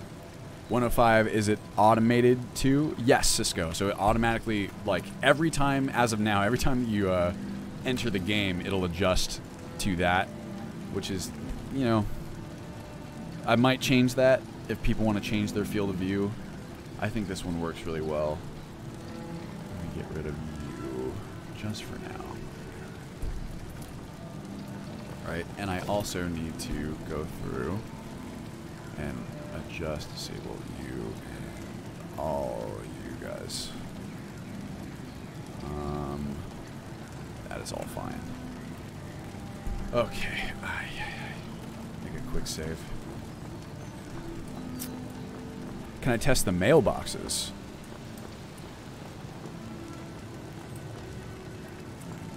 So, here's my thing about Frostfall and Sunhelm, right? So I know that Sunhelm has its own implementation of cold survivalism, which I think is really cool. I think that the way it does it is really rad. I love that there's a widget for it. I think it is. I have no complaints whatsoever. However, Frostfall. So Frostfall, a lot of the issues that it has, like for example, it doesn't automatically load your profile and things like that. They are fixable. I fixed them on this build. The main reason that I have not switched is because I actually... There's an easy reason is that Ultimate Skyrim is still very heavily integrated with Frostfall. There's a lot of patching that's been done to make sure Frostfall works with many of the different stuff like around the game. However, the main reason for me, the real reason, is that I really like Frostfall's implementation. I think it's a little bit more... Or mechanical implementation, I should say. I think that it is... So as far as I know, Sunhelm, it's basically, are you warm or are you cold? If you're too cold, you get issues. That's it, right? Which is totally fine. That is, it makes perfect sense to implement it that way. It's streamlined. It's easy to understand. It's, again, benissimo. However, the fact that Frostfall differentiates between the temperature of the area that you're in, it differentiates between... or it adjusts how quickly your exposure builds based on how wet your character is. I like the idea of, like, when you're wet in Frostfall, that makes you more susceptible to, like, shock spells and less susceptible to fire spells. There's honestly, like, a lot of really fun stuff that Frostfall's implementation does that I just really would be hesitant to get rid of. You know what I mean? I think it's a lot of fun. It's a level... It's like, for my personal taste... Sunhelm's implementation is just slightly not as complex, and I actually prefer the degree of complexity that Frostfall kind of implements. And I find Frostfall, excuse me, to still be like, it's not crazy complex. It's intuitive enough, and I don't know, I like it a lot. Let's steal some shit from the dead, shall we? Do I have marksman? Good to have a bow either way. Iron War Axe, this would be good, and this, and I don't want that. Faded Note, Imperial Dagger, I'll take this. Short Sword would be good. Linen Cloak is fine. Let's, what do we got? You, and you, and you. Between these two, I probably shouldn't carry two. I could. War axes are pretty good. Alright. I guess I'll hold on to that. And you. And let's drop this. Oh, wait, no, it has an enchantment. That's the one that guy just randomly gave me that, didn't he? Yeah, I'm liberating the dead from their stuff. Linen cuffed boots.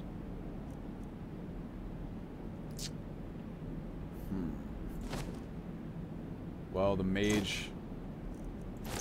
situation is it's not much better. Favorite you. And did I eat already? I did not. I was waiting. That's right. Bread loaf and water skin. And we should be pretty chilling. You know what I mean? But you can see that the Sunhelm widgets are not set up properly in the bottom right. Oh god. Ouch. Oh, thanks for hanging out, Praxis. Sorry I missed that. What are the plans? It is a Wabbajack mod pack, Thomas Kelly. That is absolutely what we will be using. So, you know, it'll just be like a nice, easy download, and then when you fire up the game, it hopefully will be a nice, easy, new player experience. Holy fuck, I'm sorry. I don't think there's any enemies down in here. There's just kind of like more stuff. Hello? Hello? Some bread. There's a note down there. Some potions. What else do we got? A large sack. Some tomatoes. Ooh, look at these puppies. Looks like it's made out of clay. Go get myself a solid massage. I wish, Derpius. I used to get massages. back when it was like 2019, whenever like one of the first, I'd say that was like the height of my Patreon was like around April 2019, I would say. That was the massage era. Now I especially need one though, because in 2019 we had not all spent a whole year inside at our desks. Oh, I guess that's true. I could go find like a back alley masseuse. Thank you for the follow. Tro-op, am I pronouncing that correctly? Lie on solid hard ground. That I do. I do that quite a lot, and I have a foam roller that I use. I think I just pulled something. I don't know how I did it, to be honest with you. It's a bit rough, fortunately. So wait, is that... My camera's going up slightly. Sorry, give me 2 seconds. Walking, 28, running, 28, standing. Wait, no, sorry, 10. Okay, well, alright. I guess not. I guess I'm imagining it. Am I? Maybe. Who can say? Nice, Callista. Not the headache. Here's you get for the foundation. Your mom was always interesting. Your old Skyrim videos back in the day. Yes, I used to be Belmont Boy. That was my moniker. I have since just decided to use my name because I find it a lot simpler. And that way I don't have people asking me, why do you have the word boy in your username when you're an almost 30-year-old man? Less explanation. That's very kind of you to say, Kane Dude. Yeah, rustic clothing is amazing. Gam Witch's work is amazing. Let's go try and kill something. What do you think? There's some bandits over, should be like there-ish? Here. My war axe is pretty decent. I'm also going to hold off. I'm not going to sprint too much here. Yeah, now I'm Belmont Man. Also, hello, Monique. How much first release mod list is set currently? It's, Conrad, do you mean like, what do you mean? Like, if you hit the command mods, right? That's mostly correct, I want to say. Fire alarm testing. That's no bueno. Super fun. I guess it's important. But definitely annoying. Oh, I started to say that. Oh, hello. Who are you? Huh?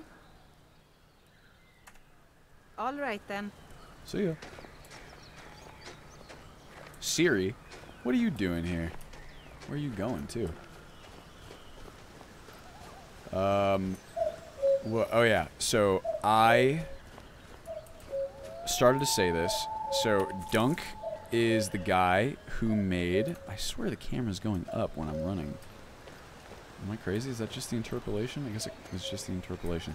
Anyway, he is the creator of iEquip, which is what I use for, you know, the HUD with the like weapons in the bottom left and the bottom right. The work that they've done on iEquip is, I think Dunk is kind of taking a break or has stepped away from Skyrim modding. I think they pretty much accomplished everything they were hoping to with iEquip.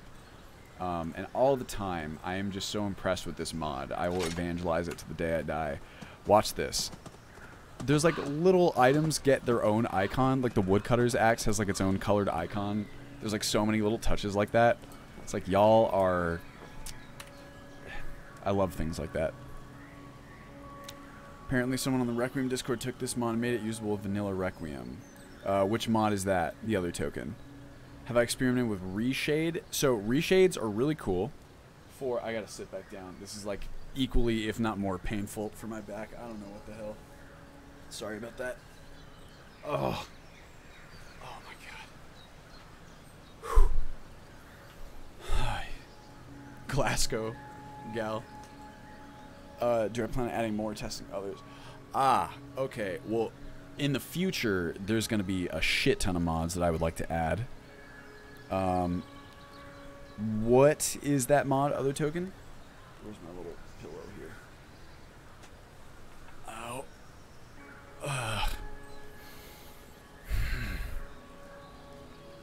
Of course, Paul. Also, I saw Monique say, it feels like the release has been just around the corner for like 6 months. That's how it feels to me, Monique. But now I think it's fair to say that we actually are really getting close, which is very exciting because I would like to... I went the wrong way. I would very much like to get it out into y'all's hands. Well, Monique, if you play Ultimate Skyrim, you won't have to, right? Because it's already set up for you, for the most part. Well, so, like, the way that Dunk built it out, or, like, he's told me this before, it just has there's so many features in this mod. It does a million different things, and his whole thing was, like, you know, use what you want, don't use what you don't want. And it's just a tool, right? Like, I use it primarily as almost like a UI and like HUD tool. I don't use the cyclers because we have so many other things going on that I just, you know, I just can't really use it. There is so much stuff. Like, we have one of the most important keys mapped to our control scheme is iEquip's smart quick restore for, like, potions, right, where it will kind of look at your attributes, look at what you have that would be the most intelligent potion to use, and it'll just automatically use it from your inventory with a single button tap, right? Yeah, it can be so expansive that it's overwhelming for sure. I know where is this bandit? Down in here. No, that's the one from before. I mean, sometimes there's bandits there. Dragon attacks are based on time as of now, which is the default in Unbound. But you can change that if you so desire. Ah, here we go.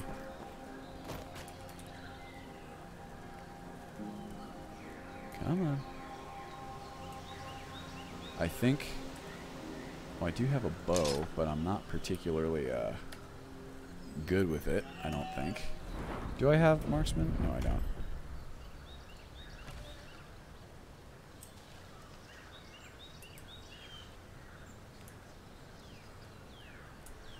Legacy of the Dragonborn is really cool. I like it a lot. Where's my... Oh, no. Am I not getting my arc? I need to restart the game. I'm gonna shoot you. Shot you in the face. Told you I would. Oh, I have no stamina. I'm a fool. Hold on. I'm used to being in God mode. I'm sorry. Where's my stamina at? I forgot that drawing a bowstring at level 1 drains your stamina like crazy. Legacy of the Dragonborn is really cool. It's kind of integrating it with the rest of Ultimate Skyrim would be a pretty monumental task. It would be nice to do eventually, most likely. My worry is that Legacy of the Dragonborn is a bit too, like... Uh-oh. Are you guys shooting at me? Who are they fighting? They're fighting someone else, not me. Oh, is it a fox? Okay, well, this might actually be a good opportunity. Whoops. That sounds like an Argonian hissing. My worry about Legacy of the Dragonborn is more that it might not be... Yeah, someone said it right here. It might not be balanced for Requiem. It might take some attention there. And also just that it's very player focused, we'll say. Where's my arc? I guess I need to restart the client. I'm going to kill you, by the way.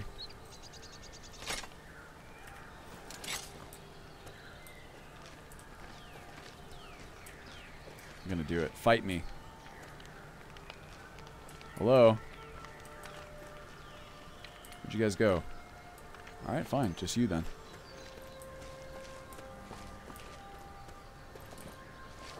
Hey.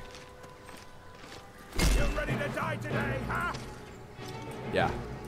Definitely. Come on. Uh-oh. Here's friends. Oh, here they come.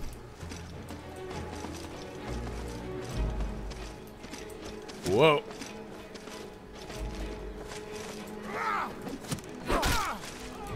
Wow. Ouch. Wow. I almost got my my head taken off there. Who's that archer? This is tricky. No one seems to want to help either. Where's the archer? There he is. Whoa. Anyone? I guess I'm the aggressor here. They shouldn't help me.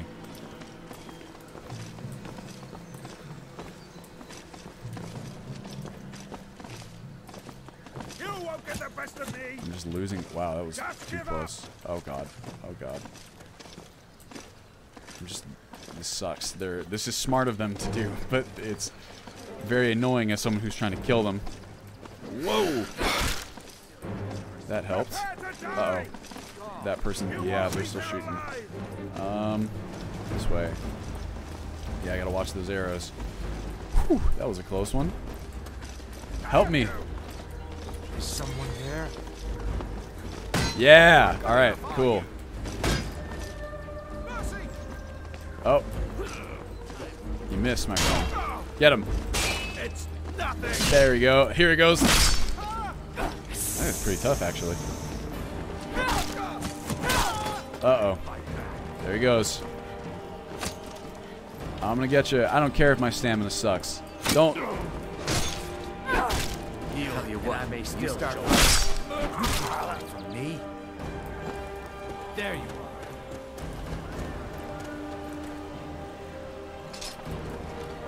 This is gonna do shit damage. Might not actually even travel.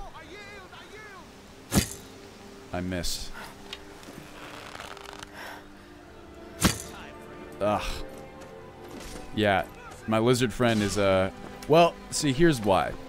The bandits would have tried to kill him, probably, I think. Oh, fuck, sorry. Making sure I did not miss any, I'm so bad at keeping up with chat when I'm actually playing, y'all. Ooh, this is... That I'll take. Healing poultice, yes please. These are pretty good. Iron mace. Hell yeah. Steel helmet, don't want that stuff. Shield I'll take. How about, here, you can have my... Well, actually, these are about the same. This one has better... What is B damage? What does that mean? Reach. Reach is the same. Speed is lower. Stagger value is higher. I'll take the iron mace. Whoops. I'll equip the iron mace, and then you can have my war axe. How about that? And dagger I'll keep. Good to have a dagger. Bloody. Ah, interesting. Hello, Tayson. How you doing? Aye. Alright, nope. You, favorite. You, drop that. This, can drop. Linen cloak. Don't care about any of that stuff. Bro, thank you so much for, wait, I need stamina. Bread loaf. Potato bread. Nice. A bit of water. A little spot of water. Yes? Bro, I love you. Need something? And thank you. How can I argue with that? Well, it would be nice to give him as a gift. A flower.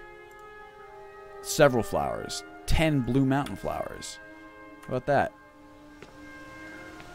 Just, you know, as a gift for helping me. I wouldn't have survived without him, right? Oh, whoops. Let's go all the way down. These are not automated yet. Quiver style. Frostfall quiver. Thank you.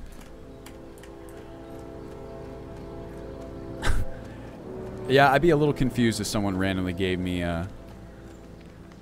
10 mountain flowers. Also, our I don't really know what to do about this, to be honest with you. The crosshairs seem to always be kind of donked on the first, like, startup, and then they fix themselves if we restart. So honestly, it might be worth doing that. I'll just make a quick save, and then did I do it? I did do it. Let's restart the client and see if they come back. I hope they will anyway. Hey, look, there's our curve. It's very bright suddenly.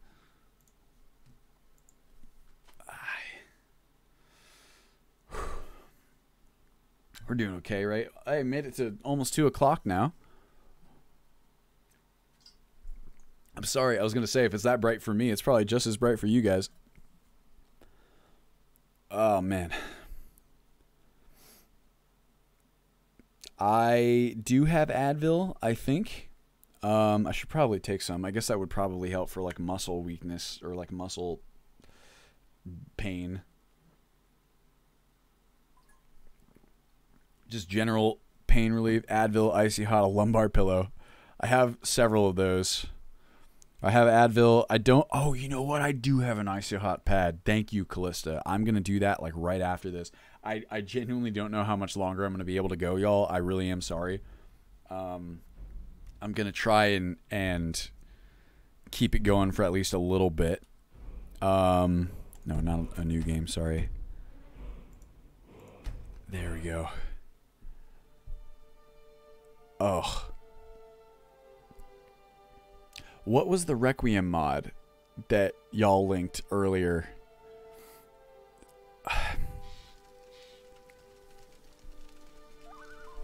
Alright, let's see.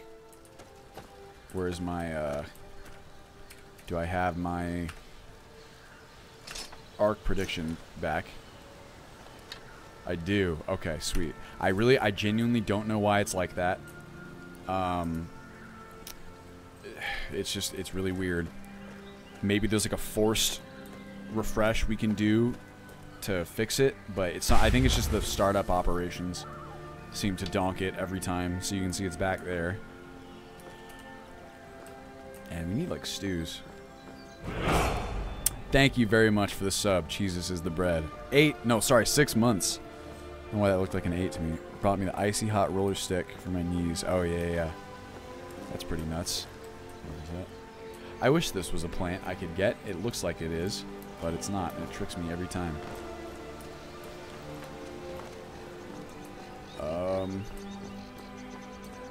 Mountain climber. Let me grab... Do I even have a sign right now? I don't think so.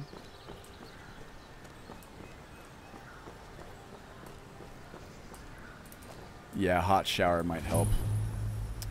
CACO is something that I would really like to add. Why is this tree right in the middle of this? Get out of here. Silly. Okay. Beef stone. What am I? Mage stone. Gotta be the warrior stone.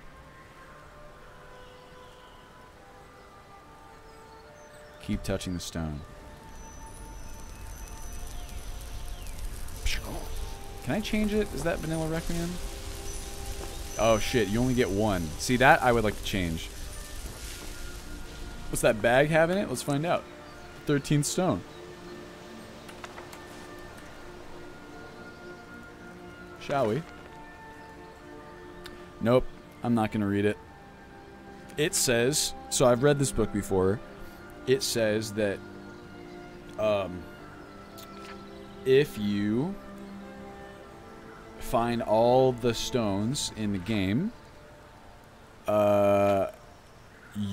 Amazon will deliver a free Alexa to your house. That's the official Amazon integration that we've done. Thank you, Kandu. I've tried very hard to get a good, solid art direction going, right? Because there is one of the most, we'll call it accomplished areas of modding, I would say, and that is really saying something because the Skyrim modding community is fucking insane. The amount of the craziest shit, I said this in a tweet the other day, the craziest shit you can imagine is like happening always. Like I am just so constantly dumbfounded by the crazy stuff that people are getting up to. What I was gonna say is that obviously textures and modeling is like a huge area that people really enjoy, right? In modding. And so there's obviously all of these beautiful textures and just like remodels and just visual graphics overhaul mods, right? The number of options is overwhelming. Sorry. And it can be really tough, I think, to find a good combo and to just make sure that, you know, all the textures look like they fit together and that they kind of build out a realistic, believable world. And I'd like to think that we've really nailed that or gotten very close, right? Thank you very much for the follow, Green Arrow. And again, Jesus for the sub. What are the mods Oldrim had but not special edition? There are a few for sure. I would need to go through. I know I don't have the mod that like lets you zoom in. I'm probably gonna bring back what's it called instead, the telescopes at some point. We don't have Undeath at the moment because I still need to check and see like the latest patches on it. Look, y'all, it's Riverwood. Look, it's Sven. Thinks he can woo Camilla Valerius away from me. She's already mine, I keep telling him. You and Faendal both like the same girl? Camilla Valerius knows I'm the best man in Riverwood. That elf is kidding himself if he thinks she would choose him over me. I've seen him sneaking over to the Riverwood trader to speak with her when I'm not around. He's wasting his time. Thank you for the follow. Kiba94. Yes, two people spending time together never blossoms into courtship. Is that sarcasm? I've heard better wisecracks from Orgnar. Still, you have a point. Camilla letting Faendal visit her isn't a good thing for me. Here, let me give you a particularly venomous letter. Say it's from Faendal. That should get Camilla to stop inviting the elf over. Whoa, hold on a minute. I'm staying out of this. Then what are you wasting my time for? You and Faendal are chodes. I'm gonna marry Camilla Valerius. How about that? Hello. Greetings, traveler. See ya. Goodbye. Oh, this needs to be cleaned up a bit. I'm telling you, I heard it. Howling. Those werewolf tales are true. Cool. Look, there he is, the man himself. Greetings, Sister Elf. Good to see a familiar face so far from home. I love that. Hello. What's your problem with Sven? He's a bard. He's like, I didn't say shit about Sven. Occasionally, he finds time to do his job here at the mill. Thinks his ballads and sonnets are going to convince Camilla Valerius to marry him. As if she would say yes. An intelligent, beautiful woman like her wouldn't fall for that nonsense. I hope.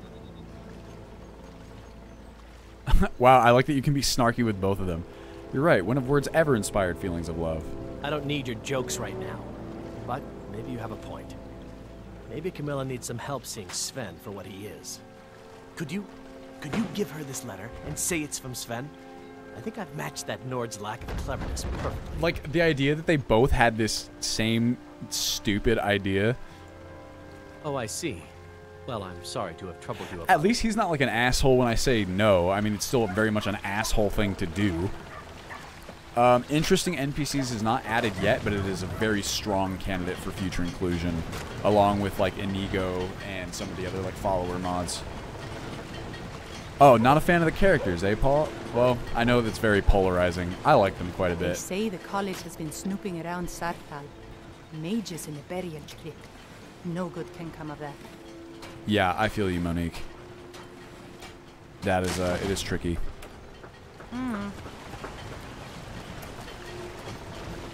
It's really, I tried to, hit, I think you guys have tinted faces. Or do you not? Need something? Are they just, he looks like a red guard. Hi there. Bye. She looks like she's blonde. I don't know, who can say? Yeah, it's not so, who are you? Oh, it's Embry. Something. What's up, bro? What you reading? Oh,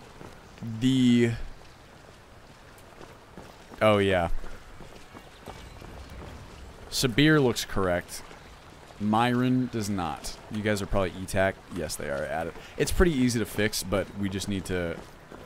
There's like 30 or so NPCs that still have it. Yes? Basil. Yeah, here's one of the other add-in ones. Thanks for hanging out, Enordil. Great to see you. Thank you very much for the follow, Cookie Pie. Is Cobb Encumbrance in here? No, Cobb Encumbrance is not. But I'm just jogging. It's just my natural Requiem speed. If I walk, then I'm significantly slower. I actually would like to up that speed a little bit, at least the walking speed. Hello. Oh, look, the puppy's up there. Stump. Ain't every day we get visitors in Riverwood. What can you tell me about Riverwood, bro?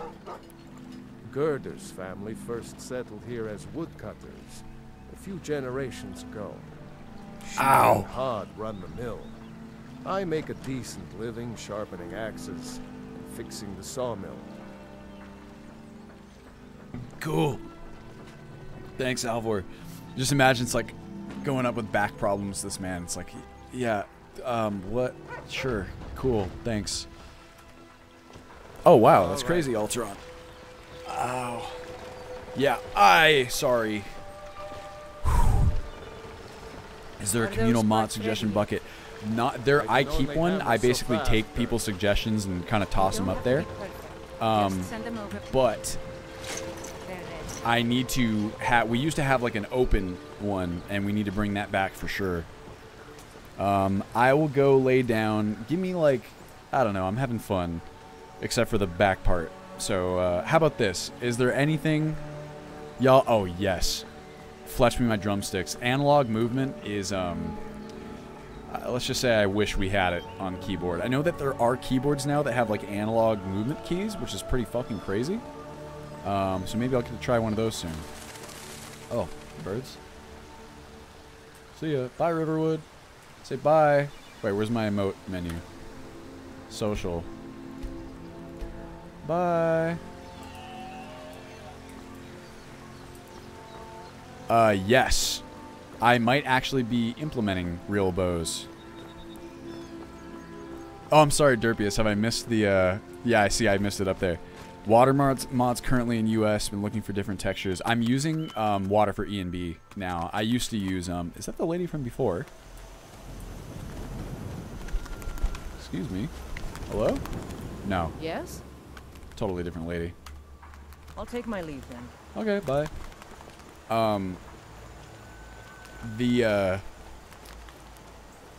I'm using water for E and B. I made the switch. I love realistic water too. Don't get me wrong. It is really incredible. But I made the switch because water for E and B is just redonk. And that's what I use. Yeah, I thought it was Siri. Oh, cool. My evasion increased. Yes, racial body morphs is very likely going to be in there as well. I just keep forgetting to turn it back on because I don't want to patch it because I'm lazy, but I really need to. It's not that bad. Which leaves are those? Annie. Oh, yeah, well, I was going to say, I started to say this. Is there anything, because my back is kind of hurting, so I'm probably not going to stream for too much longer. But is there anything in particular you guys would like to see at the moment that I can just show off and then, you know, we'll do it. Yeah, I used to use racial body morphs. Oh, I see the leaves that you were talking about now, Annie. Yeah, that is, thank Folkvanger. It is really nuts. Stab them in the knees. Hello. Cause trouble in Whiterun and I'll haul you into the Dragon's Reach dungeon myself. Okay, I'm sorry. I was just saying hi. Ah. You want me to go to Solitude? Here, let's do this. Let's run into Whiterun real fast. Let's do a sick vault over that. Oh, look, we're going to help the companions. Hey! I'm going to help them by firing a single arrow, and then they'll think I'm super cool. Ayala. I got him. I'm gonna run out of arrows. I'm helping. Look, I'm helping. We got him. You handle yourself well. This one might be a bit much.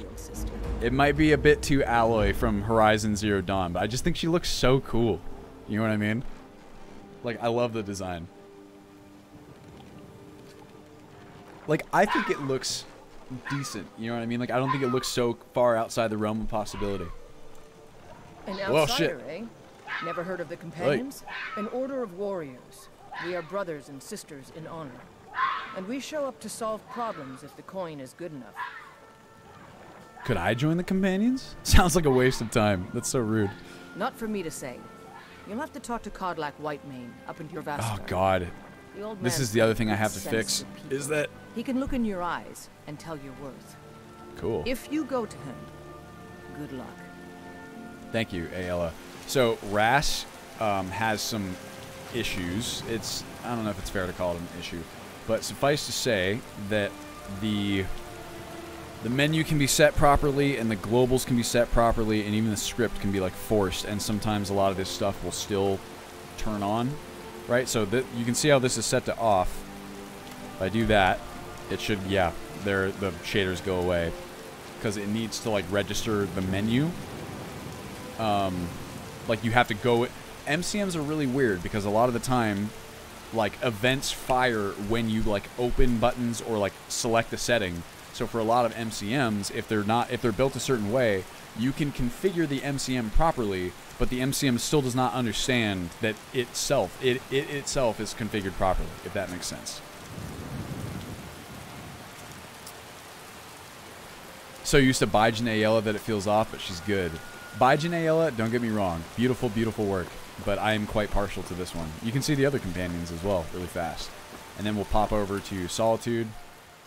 You look strong. This is not and be a companion. what Farkas is supposed to look like right now. I don't know why he looks like this.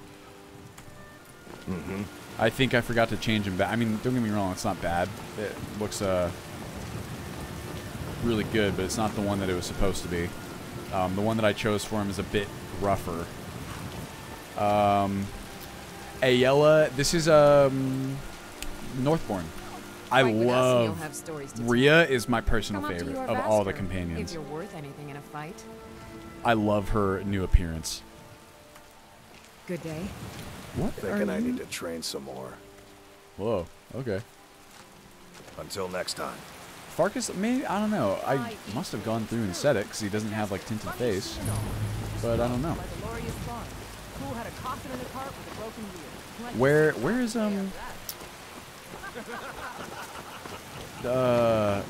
Vilcus? Let's see if what does he look like right now? Whoopsie. 1A694. I suppose you have another question? Maybe I chose these. I guess I must have. I mean, they don't look bad. I guess it's not what I was expecting. I thought he was like a different appearance. Also, I love the natural rain occlusion. Yes, Rhea does get overlooked, and she's super cool, and I love what Southpaw did with her. Farewell. It's like the coolest fucking looking character, right? Oh, and Uthgerd was back there too, but I think she's probably still, I think she's got tinted face happening right now. I'm sorry, Kane Dude. It looks like Viggo Mortensen, you're right. What is Skyrim sizes, Annie? Hello.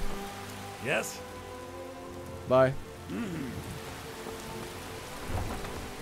Excuse. Hello. You have the Jarl's confidence, friend. And so you have mine. Oh, see? That's not good. I'm glad we spoke to this guy. There are still some checks for Skyrim Unbound in, like, relationship dialogue overhaul. Or need to be some checks for Skyrim Unbound. It thinks that we're a Thane.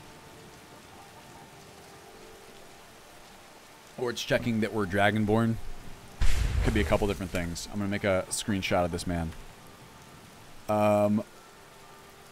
Yeah, it's really good, Callista. Northbourne, the author is Southpaw, which is funny, because the mod series is called Northbourne. I think I still meant to adjust Idleoff to be a bit less. Like, it's not bad, don't get me wrong. I do kind of like it, but his hair is a bit floofy. Long live the Empire. Oh yeah, y'all, we have open cities, but this is why you can see, like, well, let's see, it's not there. You can see the performance is not great, even on like my like beastly computer, right? There's a lot of not only is it open cities, but it's open cities with heckin' JK's is in there, Blue Skyrim is in there, and there's a couple other like things just floating around depending on the city. So there's way too much stuff at the moment. It all needs to be pared back, and also there needs to be more optimization rectangles, as we said before. There's a lot of areas that could benefit, especially with like Whiterun kind of sitting up on a hill. So we got to fix that. But you know, not too bad. Oh yeah, I like the beard a lot. I mean, he doesn't look bad. It's just like a, you know, I'm not sure if I want to keep it. Oh yeah, there's Uthgerd. You can see she's not doesn't have her appearance finalized, or she does in the files, but I need to adjust the face tints. Got some good pieces out here if you're looking to buy. More inside. Hi, Adrienne. Don't forget to check inside the shop if you need anything. That's funny, Monique. Yes, JK's does have a lot of static clutter, unfortunately. It's not terrible in like the city exteriors. I think some of the interiors go a bit ham with that, right? Oh, Janessa looks like she's got tinted face as well. She does. Blade and shadow, silence and you can see her. This should be a normal skin color. For a modest fee. Yes, this is 1440p. Walk always in shadows, so that you will see your foes before they Bro, see you just knocked over your iron kettle. Oh wait. Oh yeah, that is yours. Hello, friend. In the market for some hunting supplies? Nope. Yes, I hear that question often. My brother Honorius and I came Whoa! one night after Holy fuck, that scared me. Rather too much meat. Ugh. After our drinks, we went out for a moonlight hunt. We got separated, and in his drunken state, my brother mistook me for a deer. He shot an arrow that pierced my, well, rump. I've never heard this dialogue from Elrindir before. We knew we had the name for our shop. This is awesome. Oh, of course, Callista. Do I think it's possible for open cities very high load areas like Whiterun to work we sell bows, arrows, without greatly increasing minimum requirements out of the box? Okay, so it's a complex question. Open cities by itself with no other mods? Yes. To be honest with you, I think that open cities, if you just run it by itself, there is a performance impact for a lot of machines just because you're obviously loading, you're taking a world space, right, like the exterior of Whiterun, and you're loading in a lot more stuff. So there is some impact. But open cities, if it's just by itself, really, like, you can do it. If you start adding in more stuff, I can tell you're no stranger to the impact obviously starts to grow and to kind of accumulate. But there's a lot you can do as well, right? Like you can, like what I'm going to be doing is just combing through and disabling a lot of references and if you'd like to purchase something. Just generally not tasking the game with loading as much, right? Yes, what Monique is saying is basically it. As far as open cities compatibility, that can be a problem as well. I went to kind of great lengths to patch it for Ultimate Skyrim because I love open cities and I think it's the coolest fucking thing. I think that open cities plus our additions of like Skyrim sewers and some of the other mods that allow you to climb up on top of stuff makes for a really fun like city experience, right? Yo, thank you for the sub, Ace Spire. Ace's Pyre. Am I pronouncing it correctly? Also, Owl Life, if I don't remember if I shouted you out. Hello, Danica. You see those warriors? Oh, another tinted face. They've got curved swords. Yeah. Who we got here? This is Fralia. Some baubles for sale, all crafted by the best blacksmith in Hello. Skyrim. And then, yeah, here's Honorius. Cuts, fresh from the wilds. Bro, your hair's looking a little wet there. Good hunting. Oh boy. Curved swords. Ace Spire, gotcha. This is Whiterun. Expect it to be about the same in the release, just like with a little cleanup here and there. It took me weeks to find that thieves' den. I can't Oh, stop now. Amren I can't get and the his sword on my wife's own. name is Saphir. I just want to go home and read. Hey. Relatable, Saphir. So you're willing to starve your wife and daughter to reclaim some rusty old sword? I make it to the Cloud District so I just need often. to hire one, maybe two good men. You won't starve. Yeah, you can see I'll he put looks it so plainly. skinny without You racial can body claim your morphs. sword, or you can keep your wife. If you set foot outside that gate, I won't be here when you return. You want to see something very, like... Here's a subtle little bug that I can see. You guys are... I'll tell you, but you're going to be mad at me because you're not going to be able to unsee it afterwards. So, a lot of eyebrow mods do not... Are like their normal map is not intended to work with the E&B wetness shader. And so you get... Oh my god, I'm sorry, hold on. You get this effect. I can see that Saphir has it. My daughter Braith says So I read too much. I'm going to... Hold on. Girls I need gotta to get learn like how a to good take angle here. Yeah, okay. So check this out. Field of view 40. So you can see... You see how the wetness is almost like reflecting off of the brow? Like right here? Right? That is not supposed to be that way. If you fix the normal map, and the reason it's not fixed for Saphir is because she probably has her own stuff as included by Pandorables, right? I will show you my own character's eyebrows and how I don't think it'll do the same. It might, but it shouldn't. I don't have any money. It's kind of hard. She's got such like delicate eyebrows that you can't really tell. But I adjusted that normal map for a lot of eyebrows so that doesn't happen so much. Oh, thank you to Goat Chain. God, anyone whose name is in blue like that, I don't know why they do that. Twitch. What do you do? Open Cities. Scythe by Neil Schusterman. Wow. What's up, Lars? It's no fun getting pushed around all the time. Bro, I say this with all the love in the world. I think that if you got a different haircut, the other kids would make fun of you less. And I say that from personal experience. I had a very similar haircut when I was about his age. Thank you, Callista. All of you, thank you for joining me. I apologize for the injured nature of my stream.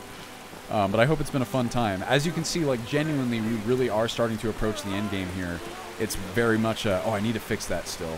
Someone had a fix for me in one of the other streams. I can't remember what it was, but I'll take a screenshot. You can see, like, we really are starting to approach the end game. It's more like kind of polish and maintenance that needs to be done. So, you know, like, we're getting there. And the reason that I'm not giving... Like, honestly, there's not that much work left. There's, like, several weeks of work, I would say, if I'm really on it. One of the reasons why I'm not giving you guys a definitive release date is because I know how things can go with the release dates, especially when, like, Liz and I, my wife Liz, that is, we have a lot of stuff going on for the next 2 months. A lot of events, like, on the weekends, right? And so I can't confidently, like, say when I'm going to be, you know, around and, like, home for work. But I hope to have it out ASAP.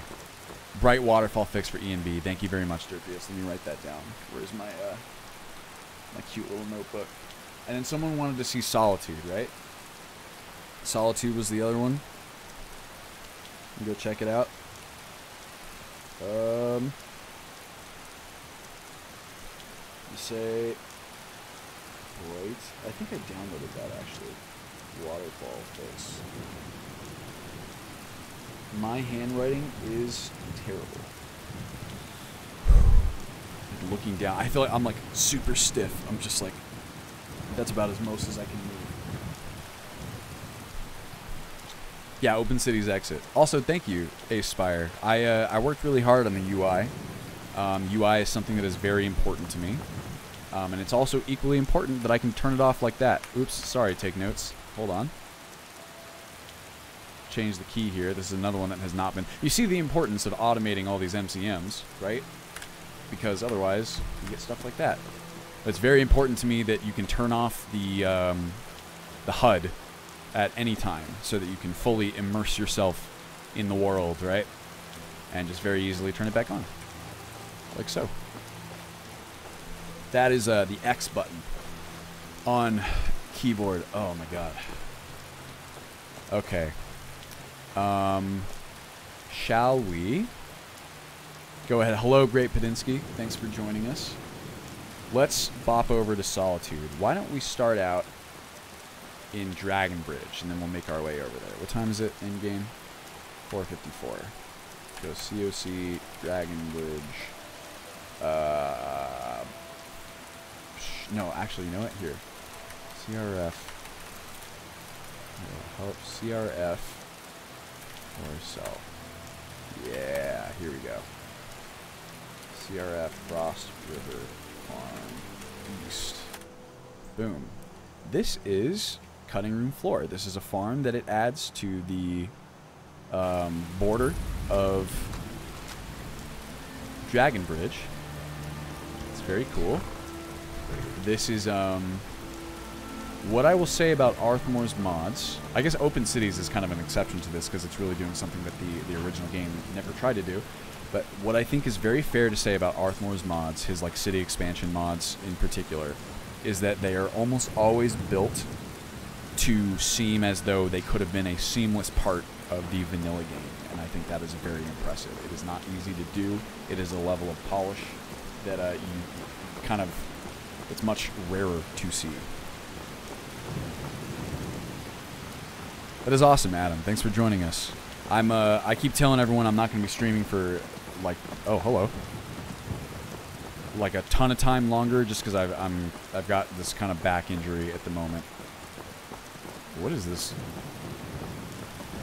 He's having a hard time getting over it. Who added this? Probably it's a default record. Doesn't look like it's been edited by anything, but the slightly larger model from Skyrim 3D Trees is making it. Oh man, I don't want to remove it either. So cool. Maybe if I just went like this.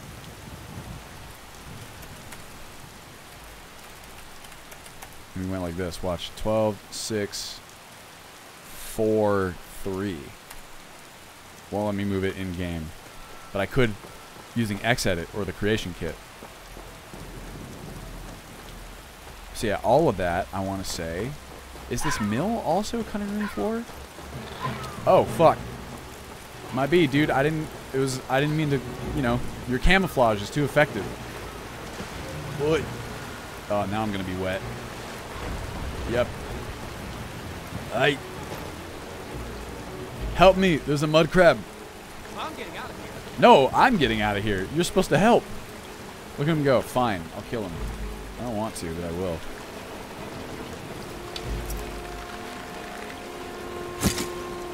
I'm sorry, buddy. Run away. You can't climb that. It's too slippery. You're going to clip through. Bud, you got to get out of here. Don't say I didn't warn you. Oh, my God. I told you. You didn't listen.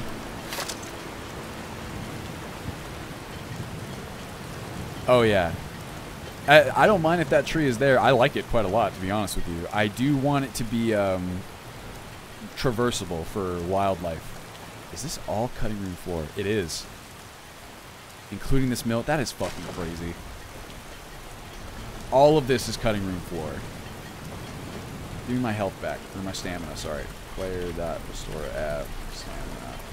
A bunch. There we go. Hey. Whip. I wonder if this is possible to cut with a woodcutter. Maybe. It'd be interesting to see.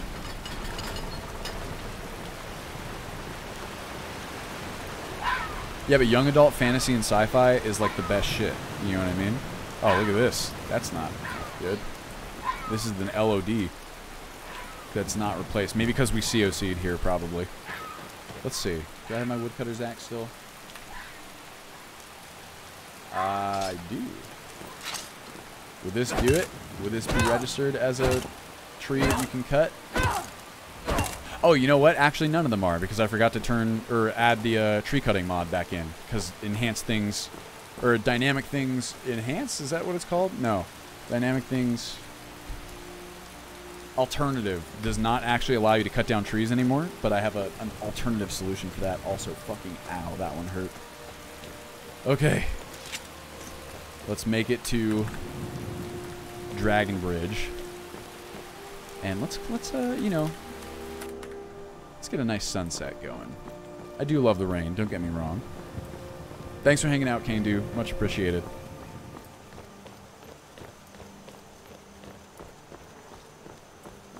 Look at that. I have not been reading that much lately myself. I did start reading. It's unfortunately not like a fiction book or like a, you know, story in the traditional sense, but it's really cool. Been reading Atomic Habits by James Clear, which Liz very heavily recommended to me. Alright, so we'll walk into Solitude from here. I'm not sure how stoked I am about this situation. This like JK's adds this little deck down here, which is like cool, but it kind of sticks out a little bit. Or at the very least, I'd have to come and clean up the grass and make it seem a bit less kind of sticking out into the middle of the road. There's a lot of areas like that where I would like to come and clean up the grass, because I think that the way that grass painting works is that it's tied to the texture, and there's a lot of grass mods that will add grass to textures that normally did not have them. So you end up with a whole lot of grass, like in some places. I do have no grass in objects, Derpius, but it wouldn't be able to account for something like that, because there's no object, like I can show you. There's no object that is occluding this area, right? So what you essentially have is this texture underneath. It's kind of hard to see. This is like the edge of it. And so the game thinks that it should put grass here when it should not. Alright, let's run back up. I'm going to do this. Just because I'm not going to be streaming for that much longer, we'll do 4 salve stamina. So that way we won't run out of stamina.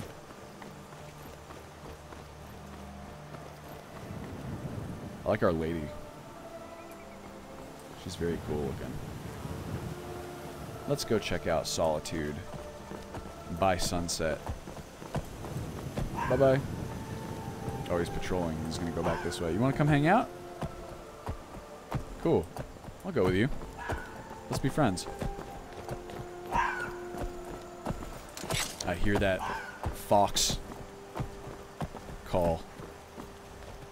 Yeah, who can say, Derpius? Maybe I have to recache it or something. Hello. We're friends now.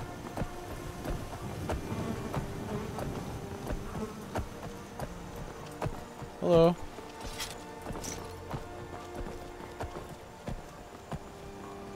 I'm very cold.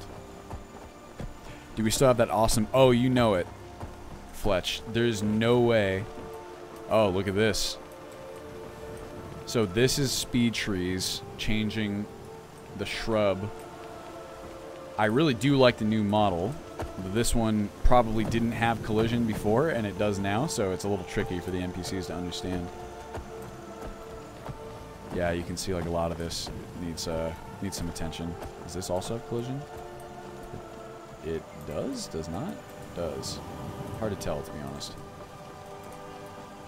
I think these shrubs were probably, because these are vanilla references, so they were probably a bit less intense before. Here, I'll take screenshots of these. You. And you. How about that? Probably swap these out for the 3D trees ones. Maybe. I do like those ones, though, quite a lot. Looks like we're going to get a beautiful sunset on our hands. Hello. Bye-bye. Shank. Oh, yeah. It's going to be a good one.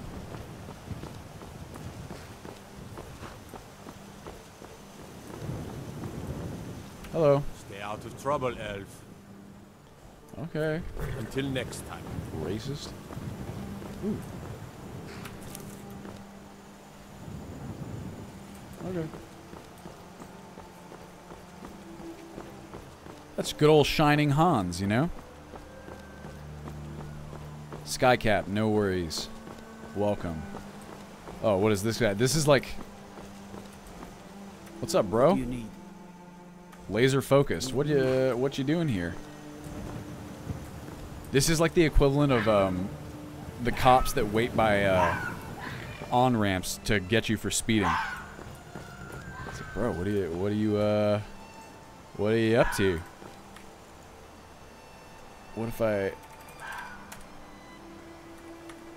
enable?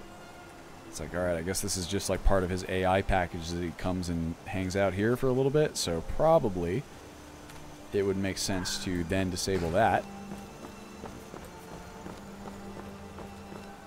That is awesome, Callista. Oh, here comes the sunset. Oh, it's gonna be a beautiful execution by sunset. That's no good. Well. Oh well, can't be helped. If you've come to Solitude to join the Legion, speak to Rick. If not, just keep your nose clean while you keep. You going in as well? Just me? Yeah, just me. Alright. See ya. Still need to fix this as well. Traitor! They can't turn Uncle Rog here. Tell them he didn't do it. Position. As far you need to go home. Go home and stay there until your mother comes. Traitor! You should tell her that her uncle is scum that betrayed his High King. Best she know now, Advar. You're all hard. Rog there. You helped Ulfric Stormcloak escape the city after he murdered High King Torin. By opening that gate for Ulfric, you betrayed the people of Solitude. He doesn't deserve to speak! No murder. Ulfric challenged Torin. He beat the High King in fair combat. Such is our way. Such is the ancient custom of Skyrim and all Nords. Boo!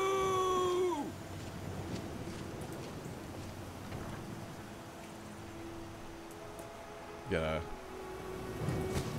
good spot. On this day, I go to Sovngarde. Oi! NSFW.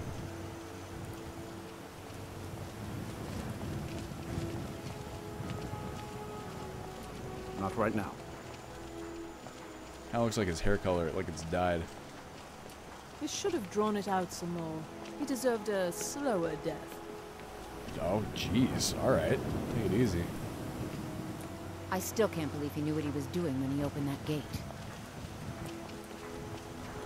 Well, maybe he didn't.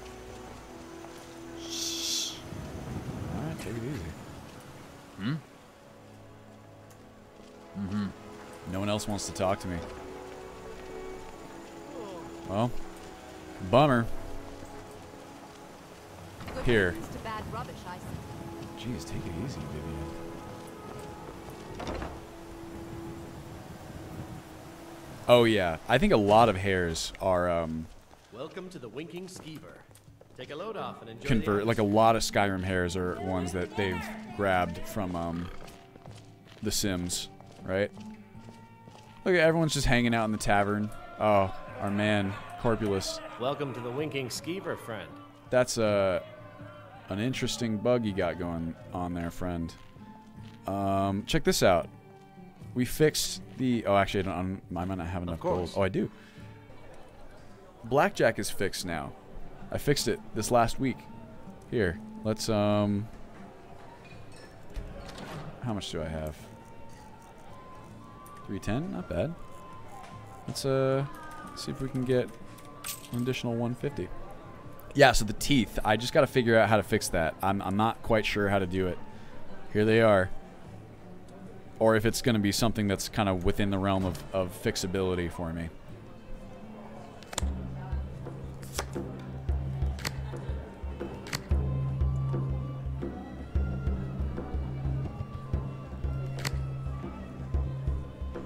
Did I not play? What happened? Well, I guess it didn't... I mean, that was a shit hand. Or would have been for me. Start hand. I thought I... Did I not do it? Oh, I guess I didn't. Oh, did I hit no? There we go. Oopsie. That's my bad for sure. Wait, am I... Okay, so it's not registering my bets. By the gods! Man, that actually would have been a good hand for me, I think. Well, why is it not registering? Oh, automatic bet options. Adventurer, please place your bet. Start hand, automatic bet off. No, return. Start hand. Why is this not?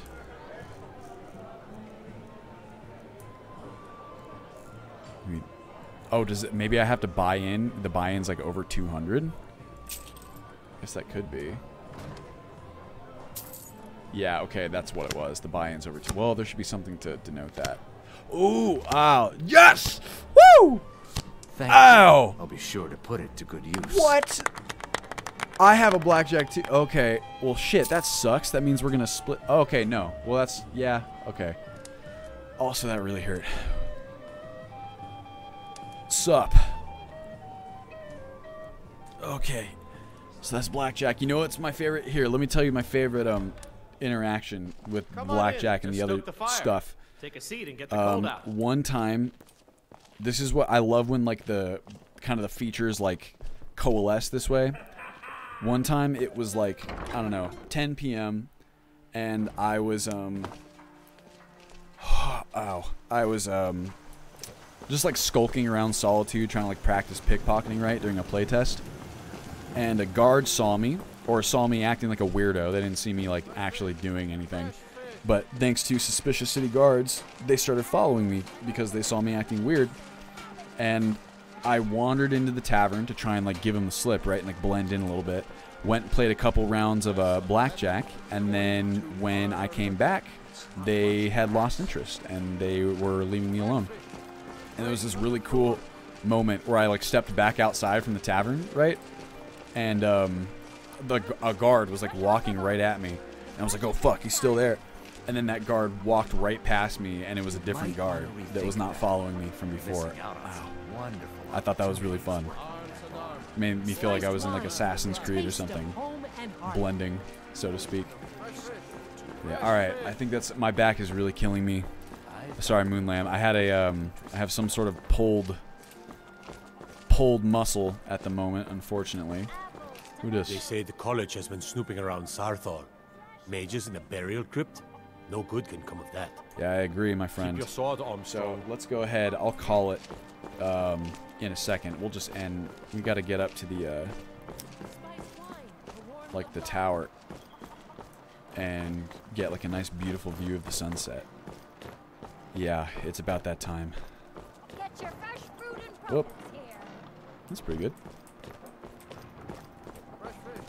Oh, I can't go up any higher, right? Beautiful. I love the Cathedral Weathers sunsets. Also, just, oh, will it not let me, this mesh doesn't let me jump out. That's not fun. You should let me jump off. I have to edit that mesh so it lets me because we have open cities now. Let me do this. I'm gonna cheat. Can I go up here? Just this empty ass room. Look. Up here. Now we're talking. No, on this side. Wait. Yeah, here. Does this have collision?